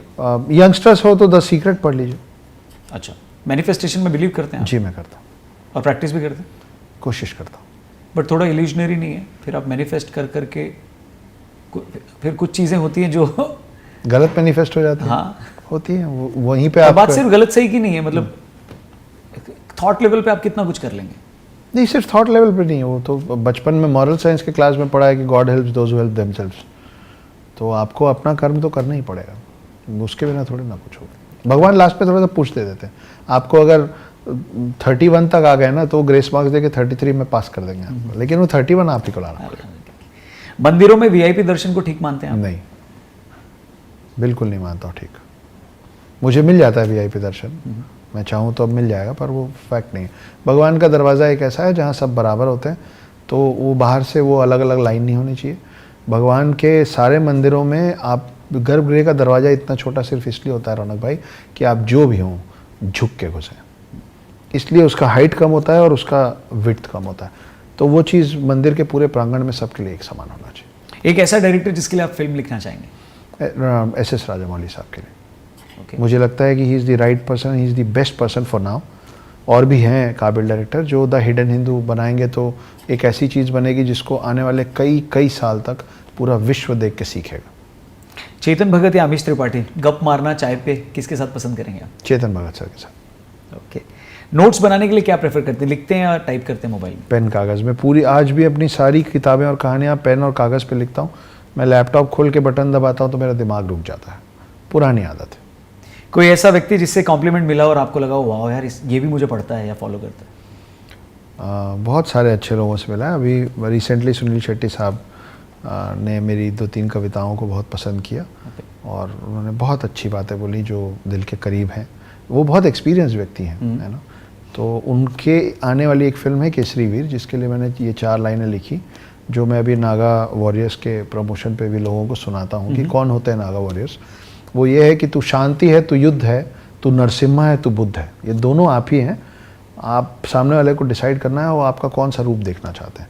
तो तू शांति है, तू युद्ध है, तू नरसिम्हा है, तू बुद्ध है, तू नमन है, तू प्रहार है, तू जीवन है, तू अंतिम संस्कार है, तू ढाल है, तू तीर की नोक है, तू ब्रह्मांड है, तू तीनों लोक है, तू भिक्षु है, असुरों का भक्षक है, तू भक्त है, धर्म का रक्षक है, तू पुण्य है, तू पाप है, तू वरदान है, तू श्राप है, तू शोर है, तू मौन है, उनको चुनना है कि तू कौन है। क्या बात है। तो ये आप बहुत जल्दी सुनील शेट्टी साहब के, ये होता है मोटापे का असर। नहीं, थोड़ा माइक भी तो बचाना ना ऐसा। तो ये आप सुनील शेट्टी साहब की आवाज़ में बहुत जल्दी एक फिल्म में सुनेंगे जिसका नाम है केसरी वीर। ठीक है। बहुत बढ़िया। जिन लोगों ने प्यार में धोखा खाया है उनके लिए कोई मैसेज देते हैं आप? जनरली कोई आपसे पूछता है, क्या बोलते हैं? फिर से प्यार करो। Can love happen twice? Yes, love risky नहीं है। देखिए, एक शुभा मुद्गल बड़ी कमाल की गायिका रही हैं। उनके गाने की चंद लाइनें हैं कि कब आए कब जाए, कहाँ ठहरे क्या खाए, है प्यार तो मुसाफिर मर्जी से आए जाए, नाराज़ होता है उगता जाता है, कौन जाने किसकी बातों में आता है, बस उठता है चला जाता है, कितना कोई रोके कितना समझाए, है प्यार तो मुसाफिर मर्जी से आए जाए। तो अगर आप गिर जाते हैं तो वापस उठ के चलना नहीं छोड़ देते हैं, आपका एक्सीडेंट हो जाता है तो गाड़ी चलाना नहीं छोड़ देते हैं। प्यार में दिल टूटे तो फिर से प्यार कीजिए। और अगर दूसरी बार हो तो, फिर से टूटे तो? ये मैं इसलिए पूछ रहा हूँ ये सवाल क्योंकि एक किताब का नाम मैं भूल रहा हूँ, मैंने वो उसमें बहुत ही ज़बरदस्त लाइन पढ़ी थी कि अगर कोई चीज़ एक बार होती है तो ज़रूरी नहीं है कि दूसरी बार हो, लेकिन अगर 2 बार होती है तो डेफिनेटली वो तीसरी बार होगी। नहीं तो वो फिर उसमें आप में कुछ खामी है, आपको खुद को सुधारना पड़ेगा। मेरी पहली शादी टूटी। कोई भी घर एक दीवार से नहीं बनता है, उसको कम से कम 2 दीवार चाहिए छत ढालने के लिए। कोई भी रिश्ता एक की गलती से नहीं टूटता है। हम लोग बहुत सारी गलतियां कर रहे हैं, सभी लोग। हम ना प्रोटेक्शन के नाम पे सफोकेशन देने लग जाते हैं, हम कंसर्न के नाम पे कंट्रोल करने लग जाते हैं। तो आप कंसर्न को कंसर्न तक स्थगित रहेंगे, आपके आसपास वालों को कंसर्न के नाम पे कंट्रोल फील नहीं होगा तो आपके साथ रहेंगे। आप प्रोटेक्शन के नाम पे उनको सफोकेट नहीं करेंगे तो आपके साथ रहेंगे। वो एक इंडिविजुअल है, उसको अपने डिसीजंस लेने दीजिए। माँ बाप हों, भाई बहन हों, पति पत्नी हो, सबका अपना जीवन है। शादी का मतलब ये नहीं होता है कि एक का जीवन खत्म हो गया, मैं आई गो टू टॉयलेट मैडम नहीं हो पाएगा। तो उनको उनका जीने दीजिए, आप अपना जिए। और जब बहुत ज़्यादा, वो बोलते हैं ना कि जब बहुत ज़्यादा मिठास होती है तो चींटियाँ लग जाती हैं। तो मुझे लगता है कि प्यार कैन बी क्वान्टिफाइड। मैं बहुत हाँ बोलते हैं प्यार अथाह है, कोई अथाह नहीं। Love can be quantified. और जब आपके पास प्यार होता है ना तो आपको डिसाइड करना होता है कि इतना है, मान लीजिए इस कप में भरा हुआ, द रौनक पॉडकास्ट के कप में प्यार भरा हुआ है, ठीक है। अब इतने को तो आप एक घूंट में भी पी सकते हैं, और आप चाहें तो आने वाले 3 घंटे होंठ गीला कर करके सिप पिए। तो प्यार ऐसे ही होता है, जब ओवर अवेलेबिलिटी 2 लोगों की एक दूसरे के साथ होता है तो प्यार चला जाता है। आप जावेद अख्तर साहब और शबाना आज़मी मैम को सुनिए, वो अपने तजुर्बे पे बात करते हैं और बोलते हैं कि हम जब मिलते हैं तो लड़ने का वक्त ही नहीं होता है। तो जो वक्त मिलता है ना, वो हम प्यार से गुजार लेते हैं। तो जीवन तब बहुत अच्छा चलता है जब 2 लोगों में दूरी और करीबी का बैलेंस करेक्ट हो। सिर्फ करीबी होगा तो खराब, सिर्फ दूरी होगा तो खराब। तो बहुत सोच समझ के अपना वक्त अपने प्यार करने वालों के साथ खर्च कीजिए, नहीं तो फिर फॉर ग्रांटेड ले, या आप उसको फॉर ग्रांटेड लेंगे या सामने वाला आपको फॉर ग्रांटेड ले लेगा। ये है। थैंक यू वेरी मच अक्षत भैया, आप आए हमारे साथ, बहुत सारी बातें करी, बहुत सारी अभी बाकी भी हैं। तो इस पॉडकास्ट में तो फिलहाल इतना ही। सो गाइस, कैसी लगी ये बातचीत प्लीज़ कमेंट करके ज़रूर बताइएगा। कौन सा सवाल पूछना मेरा रह गया अगर आपके जहन में है तो उसके नोट्स में बनाऊंगा, अगर आप कमेंट करके बताना चाहें, और इसे ज़रूर भी और लोगों तक ज़रूर शेयर करिएगा, उनसे उस बुक के बारे में भी ज़रूर बताइएगा जिसका लिंक मैंने डिस्क्रिप्शन में दिया है, नागा वॉरियर्स। मैं भी इसे ज़रूर पढ़ूंगा और इसके बारे में हम लोग और आगे आने वाली आपकी किताबों के बारे में और फिल्मों के बारे में भी we are super excited Thank you so much. और वेट करते हैं। Thank you so much. धीरे धीरे आप बम छोड़ते रहिए, मैं छोड़ता रहा हूँ ठीक है। लगातार। Thank you very much. Thank you so much. Thank you for watching guys, channel subscribe करके जाइएगा एंड गुड लक।